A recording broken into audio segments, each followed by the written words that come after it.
they're gonna yell because the volume was off. Yep, we're getting the volume on, guys. We thought we weren't live on Facebook, so we. Doug's like, nope, we're live because my. Oh, it just took a little bit to adjust. The Let it switchboard. sync up a little bit. Yeah. So welcome, guys.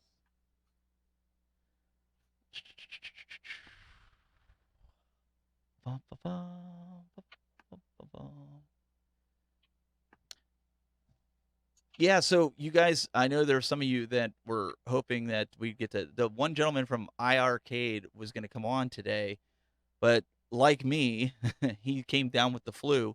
I'm getting over it. I jumped on antibiotics right away. Those that watched the show yesterday that I did for my work, my voice was a little rough. It's starting to get a lot better, so I got on it just in the nick of time. I usually know when it's coming. Got Um, to get that honey tea, that throat coat or whatever. it's weird. Like it comes on like a cold, and then I start feeling it in Mhm. my chest, and I immediately call my doctor, and I'm like, I need some antibiotics. And so he calls it in because I've gone to him enough that he knows that I know when I'm going to get it. Yeah, It's like a sinus infection. you're not just jonesing for some No, pills. no, no, because I hate taking them if I don't have to. I don't like to take pills if I don't have to. Mhm. I'm one of those. I like to do the vitamins and anything like I can do with that. So unfortunately, we're going to reschedule. Looks like it might be the end of March till we can get him on. But um, we figured since there's a lot of guys asking about coin ops, I've been struggling. I know Glenn knows a little bit. I know Doug knows a little bit, and I kind of put the word out to the folks in the coin ops Discord chat, and one of the moderators said that they were going to stop by, and so they know more about it than we do, so they can answer some questions. But we wanted to kind of maybe talk about it, maybe as a community, we can figure out some of these issues that not only we're having, but other people are having, or I should say, I'm having because I'm the guinea pig tonight. So Looking forward to it though, because Corner Ops is super powerful front end, and it's yeah, it's aesthetically pleasing.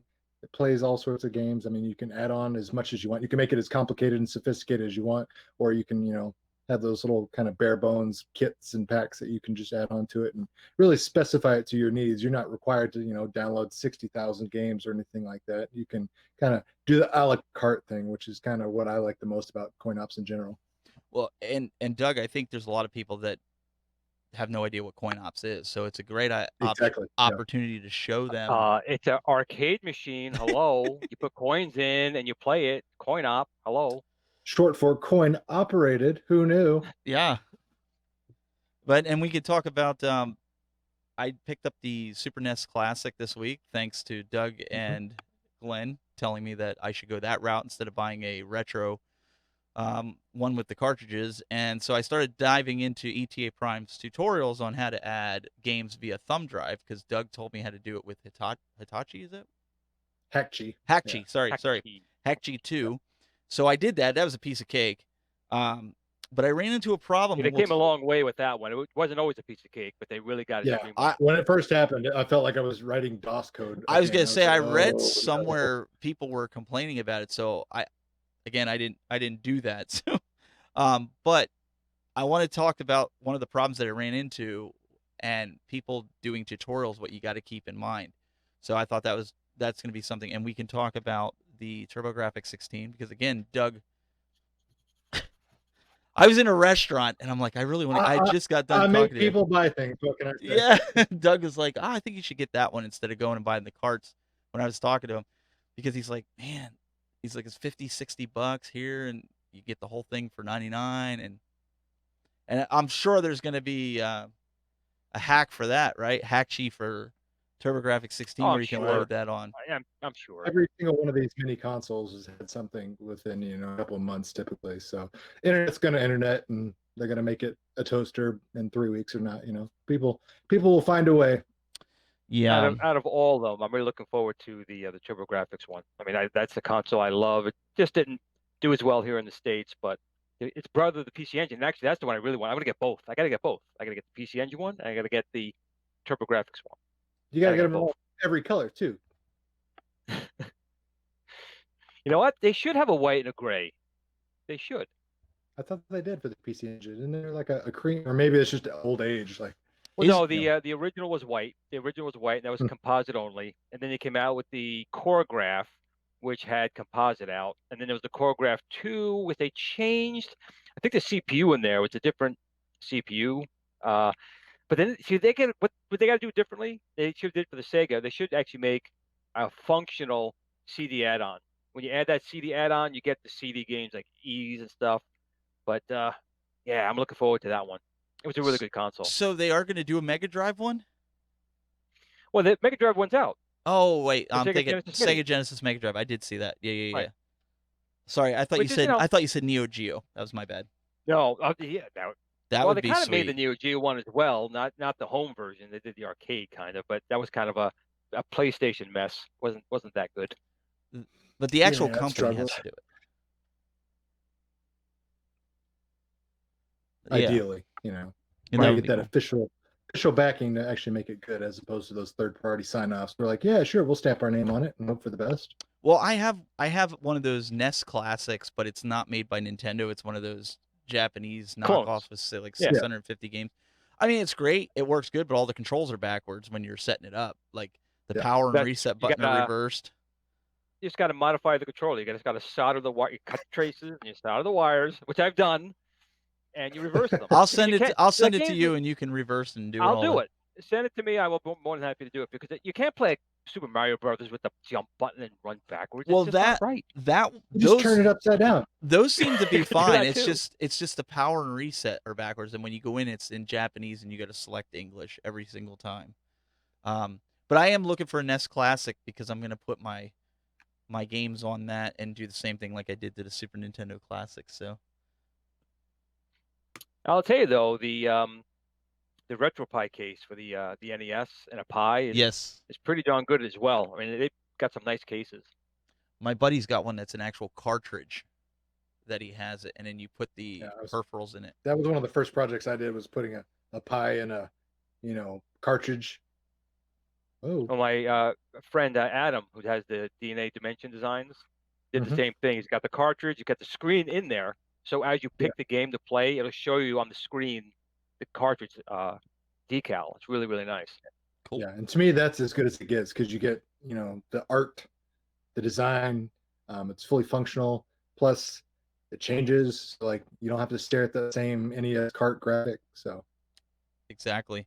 All right, guys, we're gonna get this started here. Let me drop this down. So we'll go dark, and we'll be right back.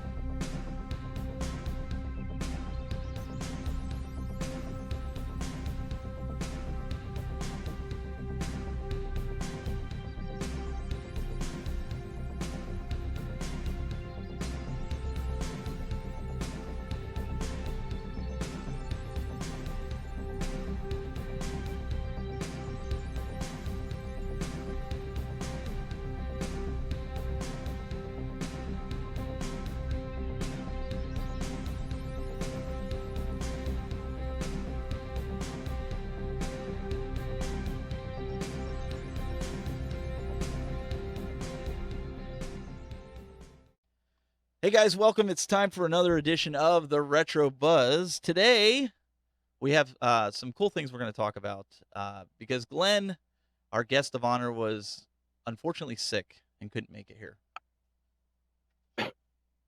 Not you. This is, ladies and what's the gentlemen, guest? Yes. Mr. Glenn Planetomato. See, I remembered this Down, time. everybody. I did. Very good. Very good job. Very good. Yeah, unfortunately, our guest tonight, hopefully doesn't have the coronavirus or whatever that's called. Oh, He yeah. just got the normal flu, but unfortunately, he is sick. So we'll reschedule him for next time. But we have plenty to talk about today, so that's okay. We also have, right before he goes on vacation, we've got Mr. Douglas Cool Toy Smith. Welcome back. what's up, everybody? I think it's going to be a I'm fun going night. to Disney World. Yeah. Yeah, you're going to Disney World. You're going to have fun. We're going to be sitting here next Friday, and you're going to be like, off. Oh, wait a second. He's not going to use his phone and join. He can use his phone and join. Could you see Come that? on. I don't know, man. I'm flying that really cheap airline. I don't think they got Wi-Fi on there. I'll be lucky if I even get like a seatbelt. Yeah, it'll be interesting, to say the least, to hear your stories, because I'm sure you're gonna be checking out some arcades and things like that. Now you're going to Disneyland. I assume you're going over to California, right? No, I'm going to Disney World. I'm going to Florida. Oh, you're going to Florida. Okay, so you're going to Disney World. Okay, cool. I Yeah, I've want been I down want there. that big experience. Yeah, absolutely, absolutely. So And the Gators. Got to have the Gators. oh yeah, we decided. So a lot of people have been asking. We've seen it in the arcades forums. We've seen it in at games forums about coin ops. Now, I do want to preface this that we are not experts in this field, but a lot of people don't know what coin ops is.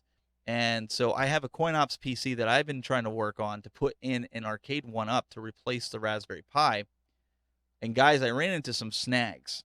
And so I thought, what better way to do this than to show coin ops and let us kind of talk about this a little bit and talk about some of the snags that I ran into, because when I run it on the Legends Ultimate, if I stream it from a PC, I have no controller problems.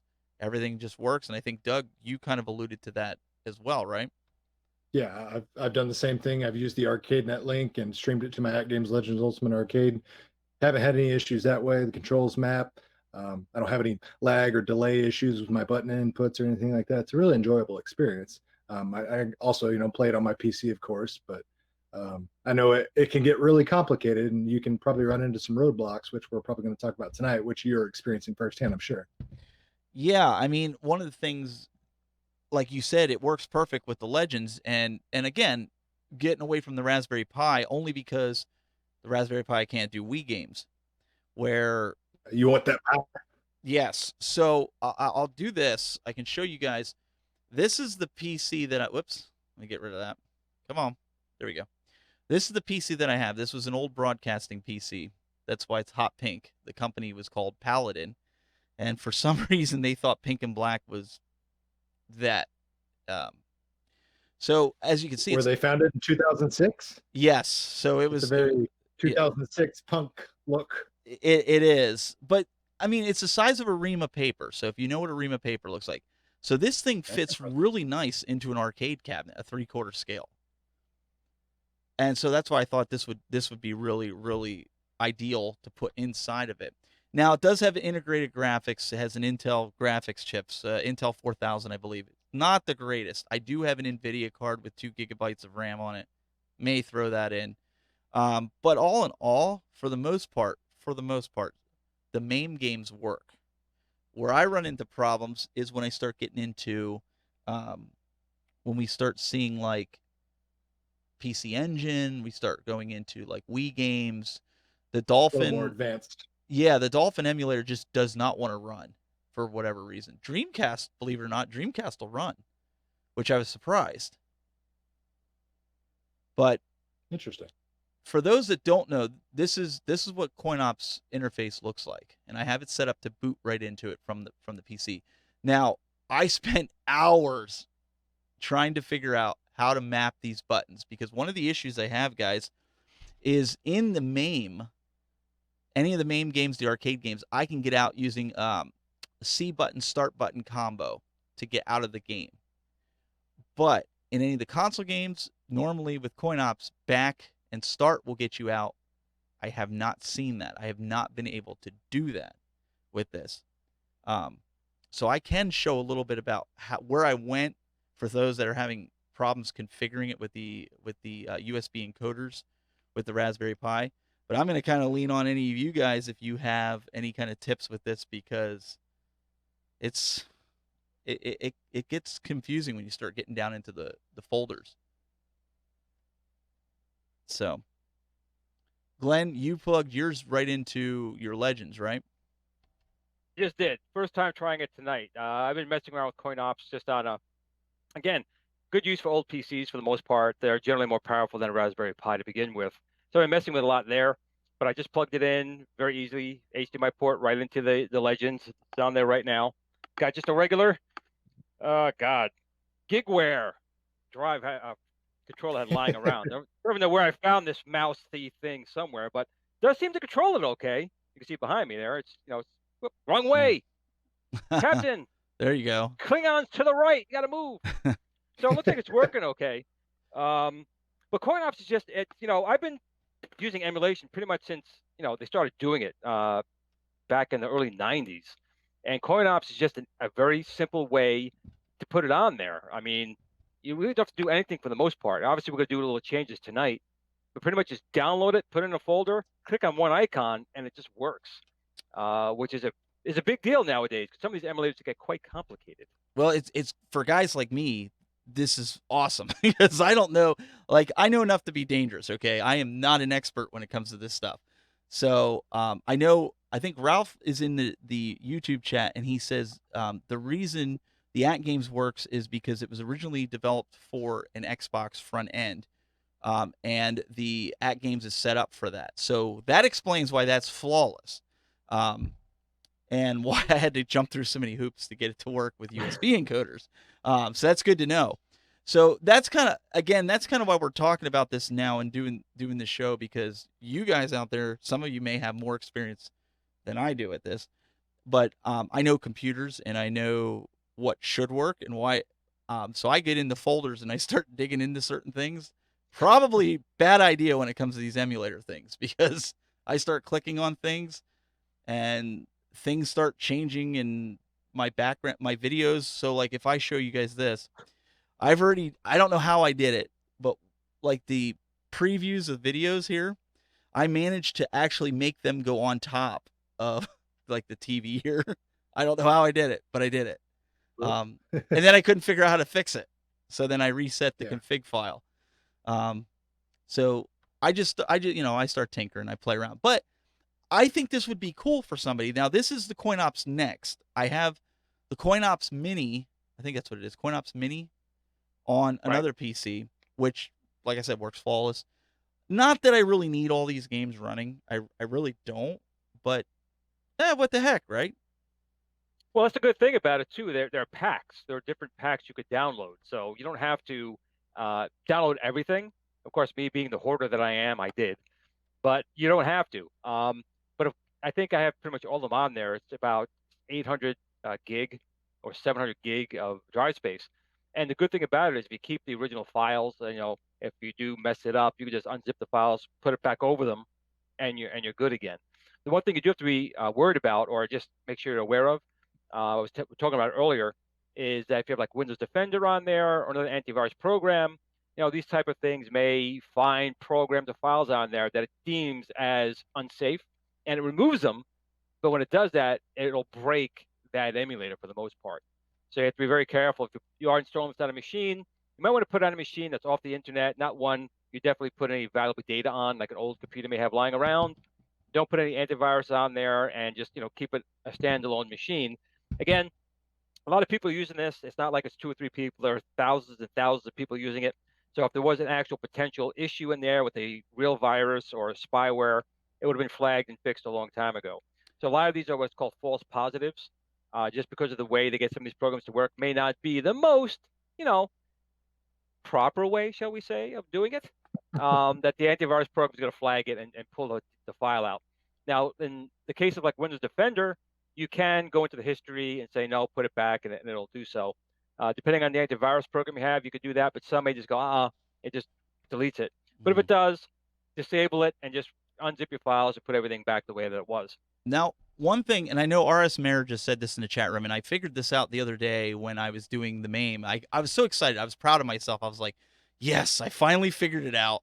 I got my buttons configured exactly the way I wanted them, because I was sitting there going, do I have to drill more holes in this cabinet and add more buttons, which is what I didn't want to do. So I got it all configured. I figured out where to go. I overlooked the menu item, which I'll get into. And I was all proud of myself. I was like, I got both arcade things working. And I went into, I believe it was the PSP, and I couldn't get out of a daggone game. I had to use the keyboard. And I'm like, this isn't going to work for my kids. They're not going to want to be pulling the keyboard out and hitting escape to get out of a game. And then I read where you hit back. Nor do you want them to be doing that. No, right. I want to make this as seamless as possible. That's why I got rid of, in the Raspberry Pi, again, I know enough about Linux to be dangerous. I got rid of the boot So when it boots up, it looks like a console booting up. You don't see any of the boot sequence, nothing, because I don't want my son hitting F1 or whatever. I found out then that in order to map each button, because again, you're using the encoders, which apparently aren't mapping the way an Xbox would, I have to go into each emulator and map the buttons for each, Well, which is just so you know, real brutal. quick, in the chat room here, Meatball Saucy says he uses a program called Auto Hotkey. It scripts to help force all the emulators to close with like one key or one button. So Oh, you might want to look nice. into something like that. Does he have a download link for that? Because that, again, these are things that not only I had the problem with. I seen it in like some of the Legends Ultimate groups that are out there. So I'm not the only one that's having these issues. And I think as a community, if it's recorded that we have some of these links, I think this can help. Because Doug, I mean, you and I, when we did the at games, it just played, and I was like, "This is awesome," you know. Yeah, piece of cake. Piece of cake. So I'm gonna go back over to my PC here. Whoops, wrong one. There's this PC. So inside my CoinOps folder, I figured out, for those that don't know, this much I can tell you. If you're having problems with configuring your buttons and you did something incorrectly, I found out that if you restore your Xbox controllers, it'll put your controls back to the default. At first, I was afraid to click that because I'm like, I'm not using an Xbox controller. But then I got desperate and I clicked on it. Again, I'm new to this, right? So it's like, whoa. But there's an emulators folder here. This is where I went in, and I went into MAME. And if you scroll all the way down here, now, again, the guys that are really good at this, if you're in here, tell us the difference, because MAME 64 is what I went into, because I figured this is a 64-bit operating system, even though I think CoinOps is 32-bit. Correct me if I'm wrong. So I went into here, and this is where I did all my configurations. So if you guys have not seen this, what I did was I came in here to configure MAME, and you can't really see your mouse cursor. I don't know why, but so you just kind of move it around till you get it. But I went into configure options, and then I went into device map, general inputs maybe? Yes, general inputs. And if you go under user interface, inside of here is where I went into to set up different buttons that I needed, like config menu, because the config menu is when you're inside of the game where you can choose to get your control configurations. I was mapping it to like what the hotkey would be, start coin, like I do on the arcade 1-up. And every time I was doing that, it kept bringing up this stupid menu to want to change config, and I'm like, oh, I don't want that. So inside of here is where you can actually change some of that stuff. I know there was a gentleman in the arcade. He didn't know how to do this earlier, so I wanted to kind of bring that up. But here under player 1 controls, if you go down here, here's where you can map your controllers and your buttons. So right now mine's set up for the joystick that's in the arcade 1-up, and I haven't changed it. So like if I plug in a controller, it's not going to work. But there's a lot of stuff in here. I have no idea what it does. Have you gone into this menu at all? Any of you guys? Oh yeah, I mean, there's a lot of things you're not going to ever touch in there. I mean, that was MAME my assumption. has an option. Yeah, MAME has an option pretty much for everything in there. Sometimes less is more, but MAME gives you an option for literally. Again, you got to scroll one into the other to get back out of the menu. But for the most part, you're not going to touch like 90% of what's in here. Yeah, but other controls I found is something you definitely want, because your player starts, your coins, yes, servicing, stuff and I like kept that, overlooking it because my common sense to me says it would be in the player 1. Yes. Yeah. Yes. So if anybody's watching right now and you had no idea where to map the start and coin, it took me 5 hours. They were laughing because I stayed up till like 3 a.m. trying to figure this out. So I can at least help you with this much, that if you come into this option, as Doug said, you can actually set your coin and your start button. And that's when everything, the light bulb went on and it started working. But again, I'm interested in that tool that the gentleman said about, that you can do the map the hotkeys, because I think that would be ideal. But everything else in here, guys, I didn't really tweak in it. I went into it, but I was like, I don't know if I want to really mess with any of this stuff. Yeah, it's got all the options you could possibly want, which is great. But it's one of those things, like Glenn said, you can over analyze it to death. You can get yourself in danger by clicking things Yes, incorrectly. you Yeah, I can. mean, Now yeah, he tells me. all the options are great as long as you know specifically what you're looking for or where to find it. If you don't, then you're going to start clicking things and pushing things, and next thing you know, you're easy bake ovening whatever setup you got, and it's not spitting out what you want. This is something I think is where I broke the artwork in the main UI. This is where I honestly think I did it. Because down Yeah. here under artwork options, you have the ability to turn things off and turn bezel. And I think because that's how I turned the bezels off in certain games so that they would play full screen, I had to come in here. I don't know if that's the Uh-huh. right way to do it, but that's the way I made it work. So I turned it off, as you can see. But I also turned the marquees off, and I went into it. I'm like, I thought these were supposed to have marquees. I must have done it by accident. But then I couldn't figure out where I did it at. So yeah, I mean, so when you start doing this stuff, like Doug said, you can really get yourself lost in here. Yep. Yeah, and you got to remember to save your configuration before you're going out. Not speaking from experience Yeah. here. Oh man, that is such a pain. The older versions they would save automatically. Then they added that, and I can't tell how many times I went through all those menus, did everything, didn't save it. Yeah. So And it gets even more complex because CoinOps itself has its own like little sub menu once you have it up and running. So you can make some changes in the individual emulator, but then you could also make global changes on the CoinOps program, and then some of those could be conflicting, and then you're trying to backtrack and reroute and figure out, well, what did I do here, and how did I get this out of line? What's going on? So, Glenn, can you in YouTube, Meatball Saucy also has. Yeah. He said, make sure. Can you read that? That's Yeah, good. make sure you set your default .cfg to read only once you set up your controls, or you will find that MAME will wipe the button config. So is that why? Sneaky man. Is that Yeah, why those some? Mamers. Is that why sometimes when I shut down the machine and I start it back up, Windows will change? I know Windows will do that with devices, but it'll think player 2 is player 1 and player 1 is player 2. Because that I don't know. I've seen it happen, but sometimes I thought it was just a Windows thing. Okay. Windows just being Windows.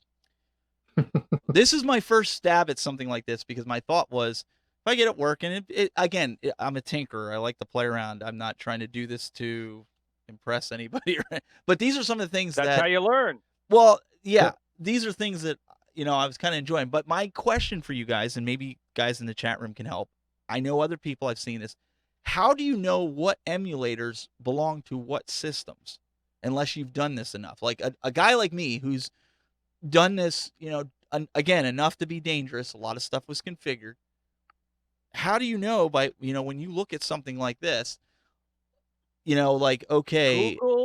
Google is your friend. Yeah, I was getting ready to say Google's really the only option you're gonna be, depending on where you acquired the files themselves. Sometimes there'll be some information on whatever website, whether it be a punk arcade website, something like that. But typically Google is your best friend. You just literally put in the emulator's name, and you'll immediately get some information saying, hey, this system or this emulator was devised for this type of retro gaming system. This is what it does well, this is what it doesn't do well, and those type of things. But after doing this several times, you just kind of learn these things secondhand, to where you're like, oh, I recognize that emulator, it plays this system. I recognize that emulator, it plays this system. It's very few and far between are they ever actually named anything similar to the systems or the arcade boards that they replicate. One good thing is versus the 90s when they first started doing this. Back then, there were like 10 Atari emulators, 20 ColecoVision emulators, Nintendo emulators. There were 50. Yep. They've kind of filtered down now to the good ones, and they've kind of joined forces. So the good thing is you may only find one or two of each. So there's not that many in the list, and a quick Google search, you'll find out what they're for. That's the good thing about it, that they've really progressed to a point. And then there's some like MESS, which now is part of MAME, and you can run a lot of these consoles within the MAME UI itself, because MAME now incorporated MESS, which was the multiple emulator super system. So sometimes you can even get it in one spot. But stuff like the Nintendo 64 or the Wii or other consoles of a later generation are going to be more specialized at this time, and You're gonna have to hunt them down a little bit. But Google will have them on there. So So I heard. well, no, so that's kind of, I didn't feel bad then for doing that, because I sat there and I'm going, I'm looking at it, and Redream, from playing around with the Raspberry Pi, I knew that that was Dreamcast, and it worked, very well. So I knew, some of them are labeled Sega, but like Sega Model 3 is Mhm. third generation Sega. Is that, you know, Pretty much. Yeah. I mean, that's common sense says to me, Yeah. but Right. so when you start looking at that kind of stuff, and I guess that's what kind of prompted tonight's show when we got the cancellation. I also go into the Discord channel for CoinOps, and I was talking with one of the moderators in there, and maybe in the future show she's going to be coming on here, so you guys can get some questions answered from somebody that knows what they're doing all the time with that. But one of the things that I kind of wanted to go and show too is like going in there and configuring this stuff is not always easy. Like we went into MAME, but I didn't go into some of these other ones. Like, what do you do when, like, for instance, I was telling you guys, Nintendo 64 and Wii won't load. In fact, I'll show you exactly what it's doing, and then maybe somebody watching this will be able to tell, because I know. Yeah, a lot of times with these emulators, it has to do with the video card itself. Doesn't support a DirectX call or something along those lines. Yeah. That's usually DirectX what causes is the problem. 9 times out of 10, anytime I've ran into an issue, it's because DirectX isn't installed. But if you've got, let's see, if this PC that you're running this on, it has that arcade net link, Stephen, Yeah, it should have pre-installed DirectX, I think, when you install that program. So you yeah, should it does have have that. DirectX. So if I click Okay. on let's go Mario 64. See, it pops up with the Dolphin emulator, and it sits there and flashes, and it does a dance, and then it comes back out here to the main Yeah, screen. But that's with that's what every leads me game. to believe it's a video driver problem. And just from looking at it, it's trying to initialize the code, and it can't Yeah. display anything.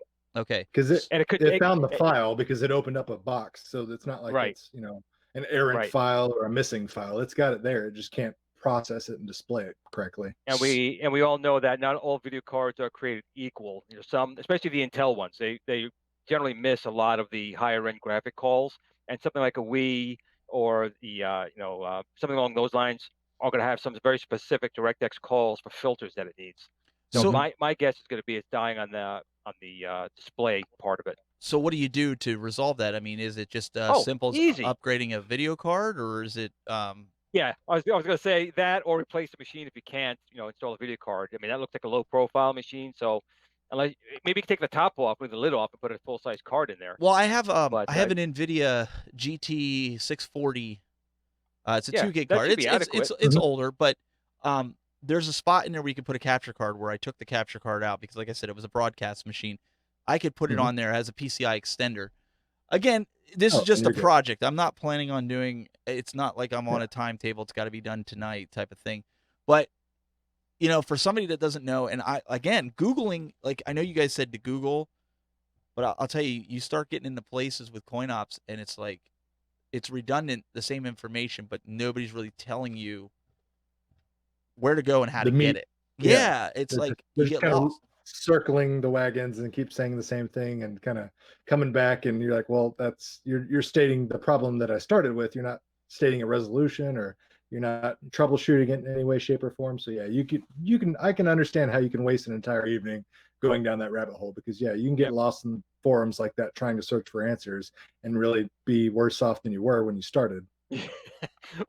Or you do find one, and you follow the steps to find out the steps are 3 years old, something like that, and it's now Yes. completely Precisely. wrong. Yeah, because It's like, a lot of no, times tutorials change and things, updates come across, and things right. don't last the test of time. I used to do Hackintoshes. I used to take a PC and I'd put Mac OS 10 on it just for fun. I had Macs, Yep. but I did it just for fun. This reminds me of those days where you're playing with drivers and keks, trying to get sound drivers to work, video drivers to work. Um, this stuff is not something I enjoy doing. It's not. Um, I mean, it was, if you're bored and you have nothing better to do. The only reason I started this project was because of how well it works with the Legends Ultimate. I'm like, oh, this is smooth. I'm gonna be able to throw this on here, and I Mhm. guess that's what I'm.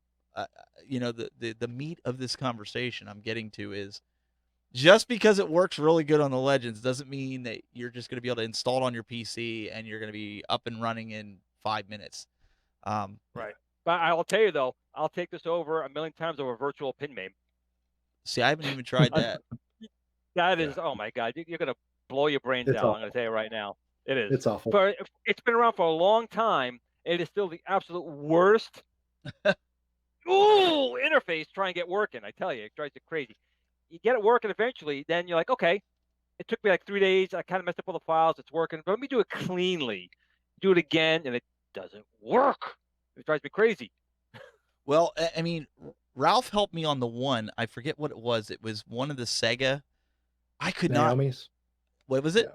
Naomi? Naomi. Oh, dear Lord. That was, I mean, he had me dumping files in this folder and dumping files in that folder. I mean, he knew what to do.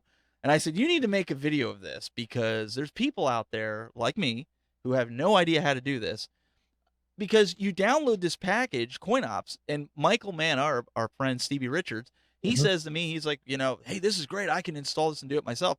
Well, guess what? He downloaded and installed it. He got a lot of it working, but he's running into a similar problem that I am with. So that's why I think anybody out there, if you're watching this and you're good with CoinOps, do tutorials.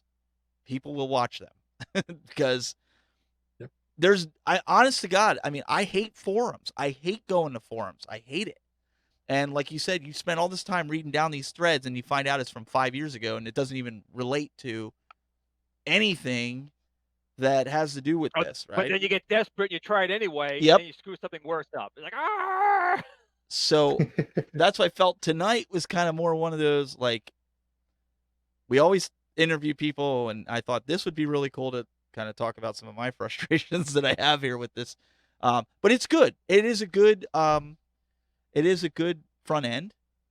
I think aesthetically it looks great, right? I mean, yep. The only thing I would change personally is I want more than 1 millisecond when you press a button to go to the next game. It goes right into it. Yeah. Give me like a second to look at what's on my screen before or you gotta hold the button down and then it shoots past 5. Just give me like 2 seconds, please, before it goes to the next option. Well, I'm old, man. My brain takes time to think about it, man. Somebody brought up. Go ahead, Doug. I was just gonna say I love how Glenn is making that comment in the background. His Legends Ultimate Machine's running CoinOps. I saw it just scrolling as fast as possible. It's funny that you say about that going, like, I'm down here I'm showing my son this. I'm showing my son CoinOps on the Legends, and all of a sudden it started scrolling fast. I'm like, don't do that. I said we're trying to see the games. He's like, I didn't touch it. I'm like, what do you mean you didn't touch it? Yeah, it just does it on its own. It's a weird flaw. Or I didn't even know it did it. And it just randomizes games and it just goes to a game but he's like, Dad, I didn't do another it. Option. Another option out there, and again, Meatball Saucy mentioned it, but is the launch box or the big box. Those are good programs, and actually ETA Prime is extremely involved with that. He's actually a partner with them, so he does a lot of videos on that. So that's another option. I mean, there's no reason why you couldn't, take CoinOps. The files are there. The files are there. Yeah. That you could always use it for some other emulators or front end. So I actually I've been messing around also with the lunchbox, I should say, and there's a lot of features in there as well. It takes time to set it up. There's a learning curve, but again, ETA Prime has a lot of tutorials because he's a partner of that front end.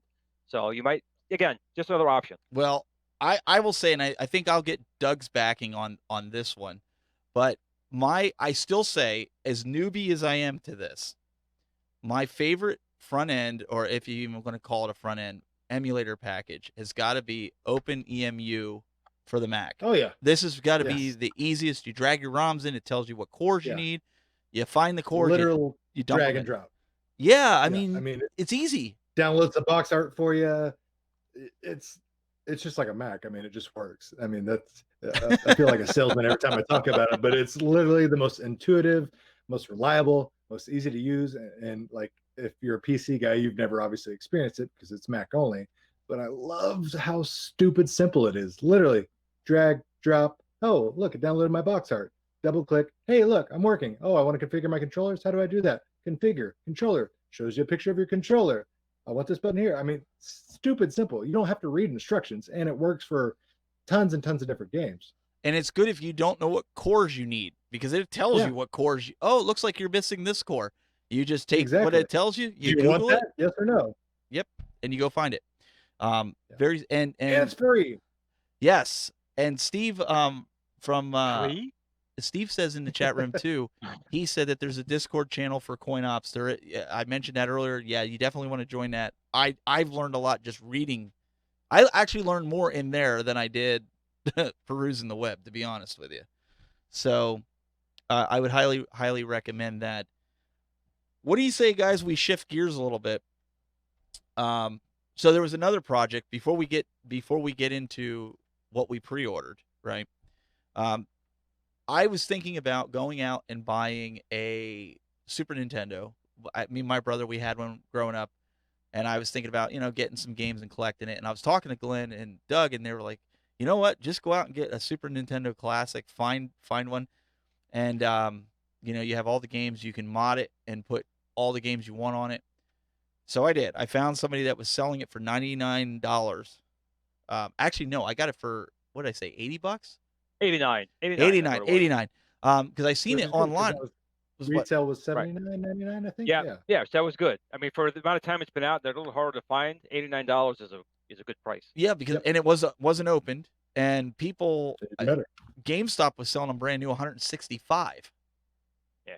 I don't That's know. about right. I don't know if there's gold in there or something, but anyways, That's why you don't go to GameStop. Right there. You don't go. You do not buy at GameStop. Period. So I ended up doing the hack with Hackchi, and I have I think this only has 256 megs on it. So I put I don't know, 120 games on it. So then I'm Googling, and I'm like, there's got to be a way that somebody else, because I have a PlayStation Classic, and I managed to have other games on a flash drive doing it. I'm like, there's got to be a way. So I came across the ETA Prime's video where he takes a little adapter like this. I'll go with this screen. And so I bought a low profile 32 gig flash drive, which I know is overkill for something like this, but it was cheap. Yeah. And Flow Pro. Yeah. And the adapter has where you plug your power in on the back. So this is the problem I ran into. When you're flashing it, you can use Hackchi to actually flash to a thumb drive to where you can put unlimited amounts of games on it. This goes in the back. This is the left-handed one. This is the one ETA Prime recommends. It's actually linked in his video. Power cable comes out of there. You plug it into your PC. It recognizes this, and you hold shift down and click on it, and it'll allow you to transfer the ROMs. After I spent almost 4 hours putting box art to it, because Google wouldn't find half the box art. Sounds about right. Yeah, it would not recognize this at all. The red light. You know why?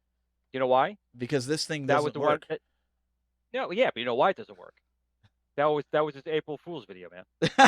Probably. Got him. So I ordered 2 different kinds, and I'll have to let you guys know which one ends up working. I'm supposed to get it here before 9 o'clock.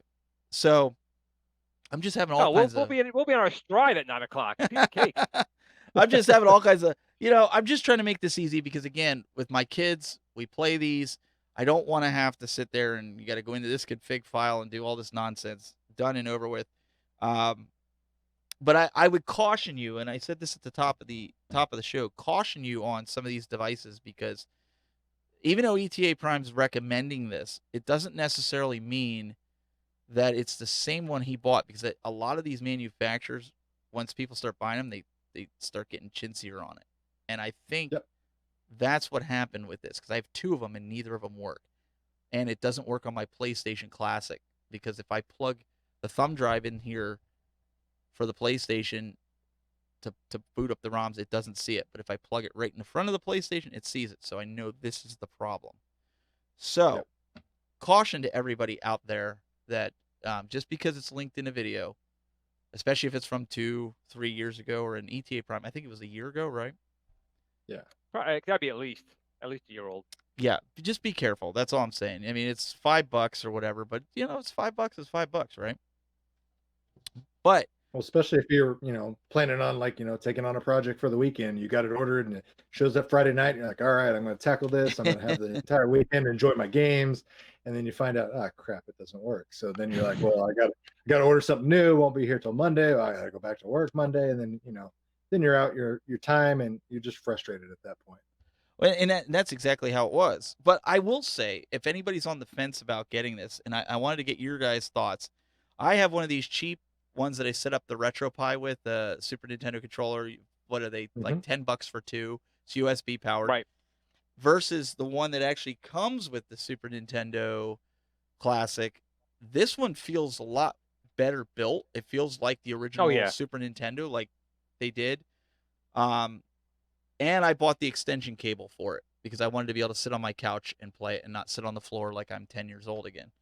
But I'm really impressed. So, do you guys think this is from the original mold of the Super Nintendo? Well, I'm not sure. I mean, it could be, but it's obviously Nintendo's product, and they're very meticulous whenever they do anything. And I agree with you. I have, I still have my original SNES and the mini, a couple of minis actually, to be honest. But regardless, the control feels phenomenal. The feel, the D-pad, the buttons, everything, the plastic, the weight. It's I'm sure they took the same specs that they had, the same plastic type, the same springiness of the dots, the rubber dots that they put in there. I'm sure it was all within spec of the original because it feels like you're playing with the original one. I also have the cheap knockoff ones, and they're adequate. I mean, they work, they play, they feel okay. They're not bad, but there's no comparison between what you've got in the box with the classic versus the third party one. I think Doug will agree that the quality of the Nintendo Minis, if you're buying a Nintendo Mini, you're going to get a quality Mini when you bring it home. Period. Absolutely. The only thing that was even on par with it so far was the Sega Mini. The PlayStation Mini, you can tell they just saw what Nintendo was having success in the market with and said, hey, we can do that. We can, charge more and do it cheaper and cut some corners and nobody will notice. Well, everyone noticed. Everyone hated it. And it immediately turned into a $30 markdown thing that now it's just only worth it if you get I got it for bucks, man. It's worth it. I got it for $19.99. I got it for $19.99 at Best Buy. You did great because I paid full price for it. No, I wouldn't have done that. I wanted to insult somebody like the first 3 days after I had it. I'm like, what do you mean? It's PAL versions. What do you mean? I'm like, how do you miss this stuff? Like, and blown away. And the controller, it's all right, but it's definitely not the Nintendo ways. 60. I got it for 60, and I agree. The games were a total miss, but the actual design of it, like aesthetically, it looks great. Yeah, it looks great. So if you can get it for under $50, I pay 50. You get it for $20. Definitely buy it because you can again hack it and put quality games on there. The machine looks great. The joystick, the trackpad, all that feels very, very good. Just the game selection on there was just such a miss. Yeah, and they didn't put any of the good ones on there, and I didn't even hack it the right way. Like it's still stock, and this is where I first met Mad Little Pixel, and I know probably everybody in the chat room is gonna go bananas and say this and that, but hear me out. So I stumbled on his video that he did when I was looking up this. And he talked about this little flash drive that you can get on Amazon for $20 that have like a fighting pack for $100, or excuse me, 100 games for $20. They had adventure games for $20 again and 100 games. So he didn't like it. He said it didn't work. Half the games didn't work. I'm like, well, for $20 and I don't have to deal with any aggravation, I'm spending $20 because I got Prime. So I bought it. I plugged it in. I have no issues with it. So maybe he got one kind of like the way I got this. And that's the way I hacked it. I got like 100, like, because I was a little nervous because I was like, I don't want to brick this thing. I know I paid $20 for it, but I'm like, this isn't my wheelhouse. I think Mad Little Pixel did a couple of videos of it, and I know he's had a couple, and he was a little different, and a couple he kind of liked. So I think maybe he did get a bad one at that time. I haven't talked to him in a while. I mean, we used to talk quite a bit back in the day, I suppose, like last year. That's back in the day these days. But that little device is not bad. I mean, I wouldn't go that route myself. But like you said, if someone doesn't want to deal with the headache of it, I think for the money, it's worth it. Well, or if you're not comfortable modding, like at the beginning before I started, even with I was very hesitant even with the SNES Mini. Like I watched ETA Prime's video because at the beginning he goes, "I just want to state that I am not responsible if you brick or damage your console." And I'm like, Yeah, you're like, "Do I scary. really want to do this?" So I watched this video like 3 times. I'm like, "I can do this. I'll take an iPhone apart, fix a component inside an iPhone, but I'm worried about a little plastic console, right?" And you know what? The hack has gotten so good. I think even if you do kind of brick it, there are ways to recover it. Yeah. So they've Yeah. gotten pretty advanced with those things now. Well, and I see Steve in the chat room, Nostalgia. He said that he works with the developers and he does tutorial videos. And so if anybody needs help, including myself, I'll hit you up for if I can't get this working with the cables that are coming to me. Because after I bought, okay, so let's back up a little bit. After I bought this stupid thing, P Dub says to me, after I couldn't get it working because I was complaining to these guys I couldn't get it working, P Dub goes, "Well, did you happen to see the pinned comment at the top of ETA Prime's video?" And I'm like, "No." Whoops. And he's like, "Yeah, people are reporting that these aren't working right." And I'm like, "Wonderful." So make sure you read the comments before you go and buy your stuff, even after you watch a tutorial video, because There might be some Like I nuggets said, of things information there change. for you. Yeah, things change relatively quickly, especially with these type of things. You know, you buy things and they, like I said, they change the chipset in there. Maybe the manufacturer didn't do it on purpose. Maybe the USB chip inside their device wasn't available anymore, and they bought it from someone else. But that chip is just different enough where now it doesn't work. So it's not always the manufacturer's fault. Not that I'm defending them in any way, shape, or form. So I've definitely bought stuff new that for sure is not what I got from what they were posting. But you know, they figure for like $5, what are you going to do? And they're right. I'm not going to, complain about $5. But do make sure you read all the comments and check the date. You know, just like milk, check the date of when the video was done. Because sometimes there may be another video posted after the fact. There may have been, another ETA Prime video after that saying, there's an update. I know Mad Little Pixel kind of does that too. If he has an update, he'll post another video on it. well, I That's think it. I think that's something that guys should do. Doug, why don't you kind of talk a little bit about the pre-order since I've been complaining for the last 45 minutes about the issues I had. Let's talk about something positive here with a new console coming out. So yeah, we got the TurboGrafx Mini. So again, we're seeing a lot of these mini retro consoles kind of come out to the market, and people saw the success what Nintendo had with their NES Mini, their SNES Mini, Sega with their Genesis, PlayStation not so much success, but a lot of these companies are seeing, hey, the retro gaming market is thriving.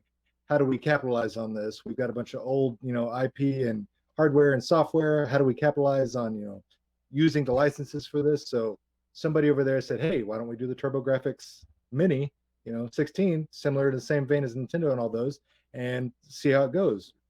So like Glenn alluded to earlier when we were kind of talking pre-show, it was a very hard to find system. Me personally, I only ever saw the TurboGrafx in like magazines. I never saw it on a store shelf. No friends of mine ever had it. Even my rich friends that his dad was a doctor, he had everything, but he didn't have the TurboGrafx Mini. So I always just thought this was like urban legend. It was just a Like the system Neo Geo, right? 20, yeah, like 20 people maybe had or something like that. So I never got to experience this when it first came out. So I'm super excited about this. When it first got announced, I pre-ordered it right away. It's $100, kind of a steep price, but then I also know like just how pricey the actual hardware is these days, and trying to find these games and just trying to find the fully functioning system and all that kind of stuff. You're going to pay well more than $100 to try to collect anything for the TurboGrafx. So I think $99 is a decent price. It's on par with everything else we've seen with these mini consoles. It's an advanced console as far as its technology in comparison to the NES, so it deserves a higher price. But super excited for this. Comes out, what is it, March 19th? So looking forward to my pre-order. And I know you've got one on pre-order as well, Stephen. Yes, and I think Glenn, did you get yours pre-ordered yet? No, I always go for the hunt after the fact.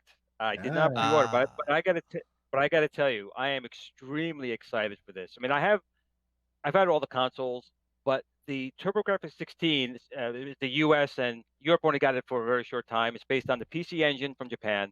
I love this console. I had it with my Sega Genesis. I played the TurboGrafx way more than the SNES and the Genesis. It's such a shame that so many people bought into. Back then, it was all about the bits. You know, you had the Sega Genesis was 16-bit, the SNES was 16-bit. 32 TurboGrafx bits. 16, but it's really people say, oh, but it's not 16-bit, it's 8-bit. They're like, what do you mean? Well, the processor in the TurboGrafx 16 is an 8-bit Hue processor, just like in the NES, but it's a little more advanced. But they had a 16-bit graphics processor, and that's where the whole thing at that time frame was everything was marketing with the bits. Gotta have the bits, gotta have the bits. They weren't paying attention to the gameplay. The TurboGrafx 16, which had an 8-bit CPU, blew the doors, off of Sega Genesis as far as colors, as far as scrolling, so many things. And Whoa, it was whoa, whoa, also, whoa, whoa, whoa, oh yeah, I'm saying it. I whoa, am saying it. whoa, Totally saying whoa. it. And I'm not even done yet, my friend. And on top of that, the PC Engine was the world's first home console with a CD-ROM drive. It was a single speed $500 add-on, which this guy went to Crazy Eddie and bought launch day. It had only 2 games for it. 2 games. The worst Street Fighter game on the planet, Oh, it Fighting is the Dream. worst. It is the absolute worst. And I found the one bug, and I put it to Electronic Gaming Magazine. If you had the turbo stick and you had the slow motion on, you could beat the other guy up and you would never take punishment. You would never get hit once. You would pound them, and they would never hit you and you win the game. But it was such a bad game. But eventually they released some other games. And I will say the best game I've ever played on a home console, me personally, was Ys Book 1 and 2. That's a phenomenal game. I think it's actually on the Mini without having an attachment. That's a whole nother story. But I am extremely excited. I will definitely get it. And I'm also going to buy the PC Engine version because I've been trying to get my hands on an actual PC Engine. My friend Madlo Pixel has one. I'm jealous. But the PC Engine is kind of expensive. And talk about getting stuff for the TurboGrafx 16. You can spend $300 for a questionable PC Engine with maybe a controller that looks like it came out of a donkey's manure pile somewhere. But they're selling like crazy. It's a really good console. And I'm telling you, anyone out there, $99 for the games they're showing on there, I think it's worth it. And I think you should get it because it's an extremely, extremely underrated console. Genesis, slap.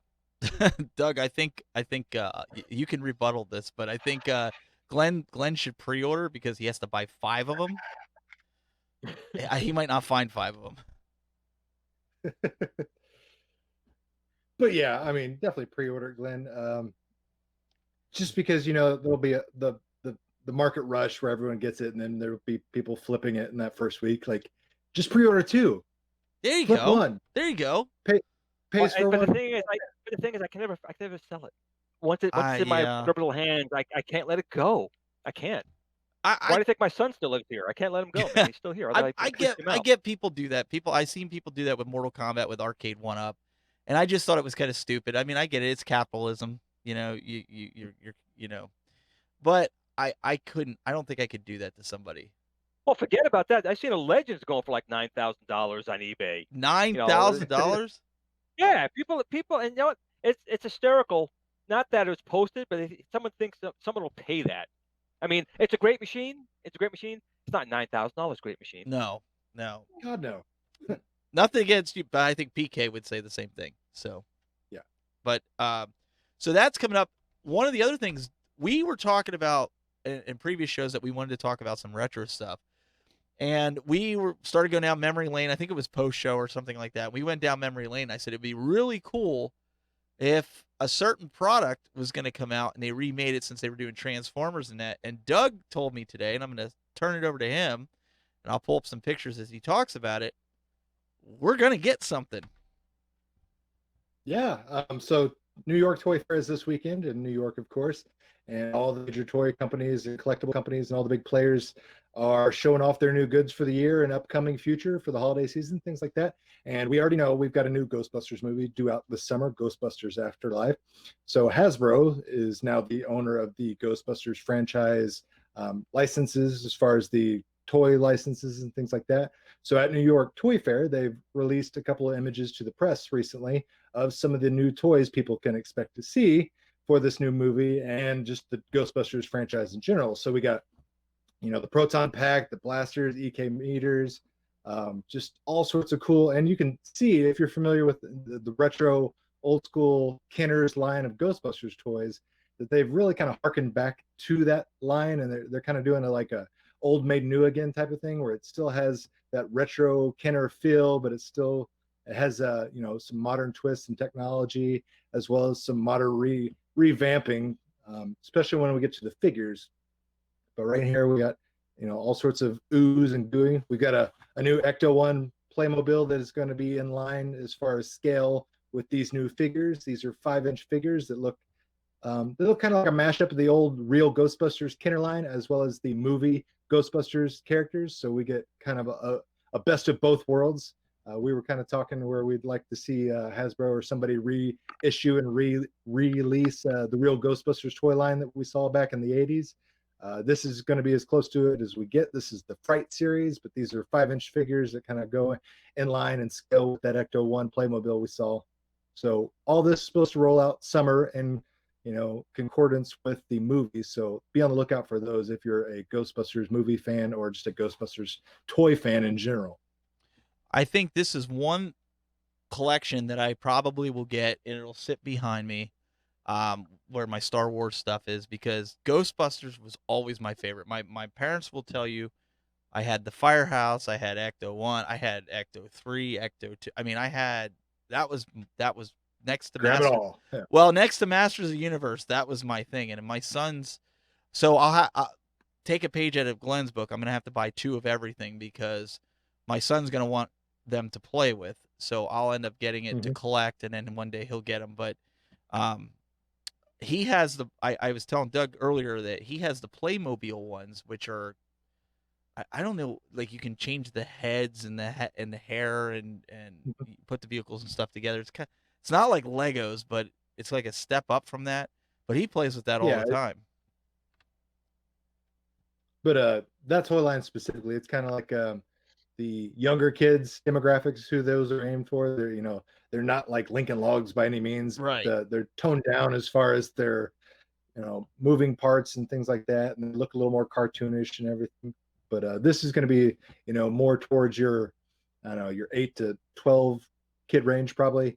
I was kind of bummed being a grown kid myself that I saw that proton pack and I was like, man, I want that. But I was like, there's no way that thing's fitting over my broad shoulders. Like, it'll be fat guy in a little coat type of thing when me trying to put that over my shoulder. So Jason Tooney and I apologize if I butchered your name. He says no flexible arms and legs. Do you know if they have flexible arms and legs? I didn't even notice that. On the original Kenner line? No, the ones that we had as a kid, they had to move the arms that went up and down. But do the remakes, do they have it? Pull those images up again real quick. Sorry, I've only just glanced at them today. I haven't really got to analyze them a whole lot. Let me see if I can pull them up here right quick. Yeah, because that's a good pickup if he let me see here. Well, I do know their retail price is $9.99, so typically $10. That's it. Yeah, so $9.99. You typically only get like 5 points of articulation, old school Star Wars style. Yeah. Oh yeah. So, that's how the originals were, though. The originals you can only move them right at the shoulder and at the crotch, the groin area. Yeah, I fully expect there'll be a Black Series line, so to speak, because it's Hasbro. So you'll see something at that $19.99 or $24.99 price point for the Ghostbusters when the movie actually comes out, or maybe we'll see it tomorrow announced at Toy Fair. But for a more detailed, articulated, 6-inch normal action figure that we're kind of used to seeing, that's highly detailed, great sculpt, great paint jobs, lots of articulation, you're probably going to expect to pay $19.99, $24.99, and maybe that's just something that Hasbro's got up their sleeve later, or maybe they're just thinking, let's go after the nostalgic market first, and then maybe come back with an updated line later for a sequel or something like that. So before we wrap here, Glenn just sent me a message here with it. I think he's trying to stir the pot a little bit with Cool Toy here. It's a technical showdown, if you will. I'm gonna pull this up here, Glenn. So what have you picked up from checking this? I'm just gonna skim through it. Well, I'm gonna go some of the basic stuff here. I mean, they're comparing the SNES, the TurboGrafx 16, the Sega Genesis, and we'll go with like the colors. You know, the simultaneous 256. colors on a right is 64 on a Genesis, and a TurboGrafx is 482 on screen simultaneously. Largest sprite for Genesis is a 32 by 32, but on a TurboGrafx 16, it's a 32 by 64. Now, the Sega does beat it in the number of on-screen sprites. The Genesis has 80 versus 64 for the TurboGrafx 16. But I think color-wise and sprite size that we could say that the TurboGrafx 16 trumps the Sega Genesis. Just saying. Okay, I have one counterpoint for you, Glenn. since you want to throw around numbers and facts, and I'm freaking wearing a Sega jacket. Sega Genesis / Mega Drive consoles sold 49.6 million. Well, yeah, there's no question about that. Then you have PC to go Engine TurboGrafx, Yes. 10.5 million. Oh yeah, totally agree Who there. had That's the better console?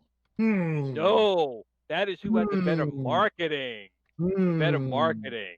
Better marketing. Hey, you guys had Jason in a hockey mask. I can't help it that Sonic, the blue-haired hedgehog, is cooler than Splatterhouse guy. Oh, well, we had Bonk. We had Bonk. Yeah, Bonk was actually pretty good. Now, Bonk is Now, one of the reasons I want to get that. And Splatterhouse. It's a great game. Yeah. Bonk is very good. Oh no, all Splatterhouse three was Bonks. Neo Geo. But No, Splatterhouse was on the TurboGrafx. did they do a 16. port? It was a very good home Well, port. but the original is Neo Geo, the original creator, right?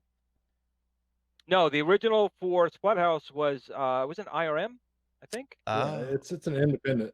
Oh, because it comes Yeah, up it Neo wasn't- it Geo all the wasn't them. time on my ROM, so I just assumed.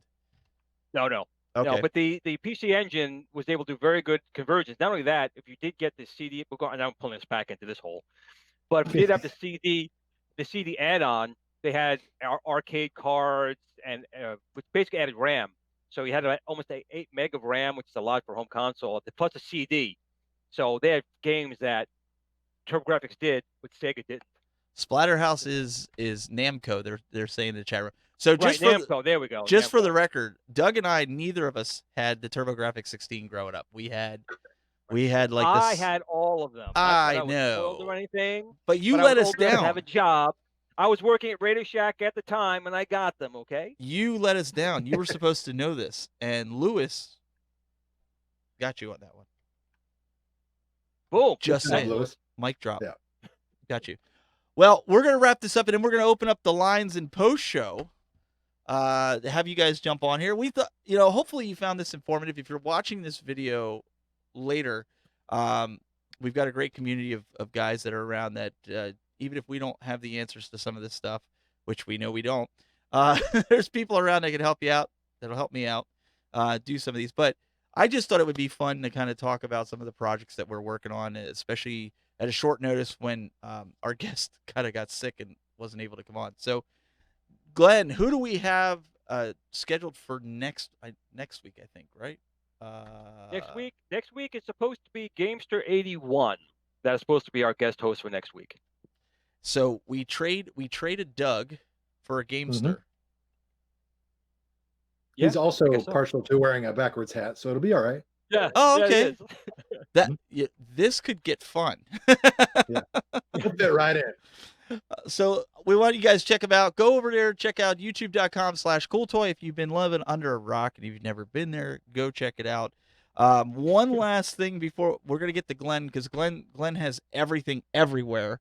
But Glenn, real quick, the GRS has hit $51,621, and there's still how many days left? 36 hours. A day and a half. We have 36 hours, and the original goal was just 30,000 for the machine. The 50,000 stretch goal was just to make sure it's compatible with the arcade machines. That's obviously going to happen now, but we've exceeded it, and we still have 36 hours to go. So we're getting very excited. We've been doing a lot of work behind the scenes, making small improvements still now to the yoke. So when this thing starts getting in people's hands in July, I'm hoping it's going to not meet, it's going to exceed their expectations for the product. And again, it's just one among many we have coming down the pipe. We also have, like I said, light guns coming out, which are not going to require a light bar, the driver controllers. But for right now, it's that yoke. And I can't tell you how humbling it is that people say they're buying it simply because of the other products that I've made. And also, a lot of fellow YouTubers or companies have been purchasing it. And that just means a lot to me. So thank you all, everyone. I really appreciate your support, and you're going to love it. I guarantee it. There used to be a guy who used to say that. You like what I do. I guarantee it. Well, It's warehouse guarantee. if you haven't done so, check out Glenn. Go subscribe to his YouTube channel, youtube.com/Glenn's Retro Show. Glenn also is the owner of a lot of different official groups on Facebook, which we don't have the time to go down the list because there is that many. But go over to Facebook, check it out. You can find all the guys over there using their names, Glenn Plenamento and Doug Smith. And guys, we really appreciate you tuning in. We'll go into post show, and you guys can call in. I've already put the links in the chat room, so feel free to call in. Maybe you want to add to what we were talking about earlier. That's fine with the coin ops. But we really appreciate you guys coming out here and following our journeys through this. And you can find me anywhere as the Tech Buzz. I'm pretty much known that everywhere. So we'll see you guys next week for more of the Retro Buzz.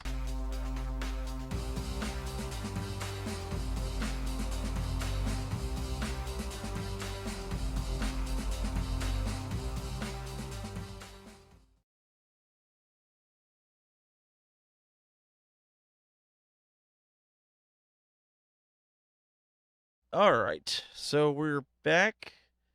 And so if anybody wants to call in, I put the links in there.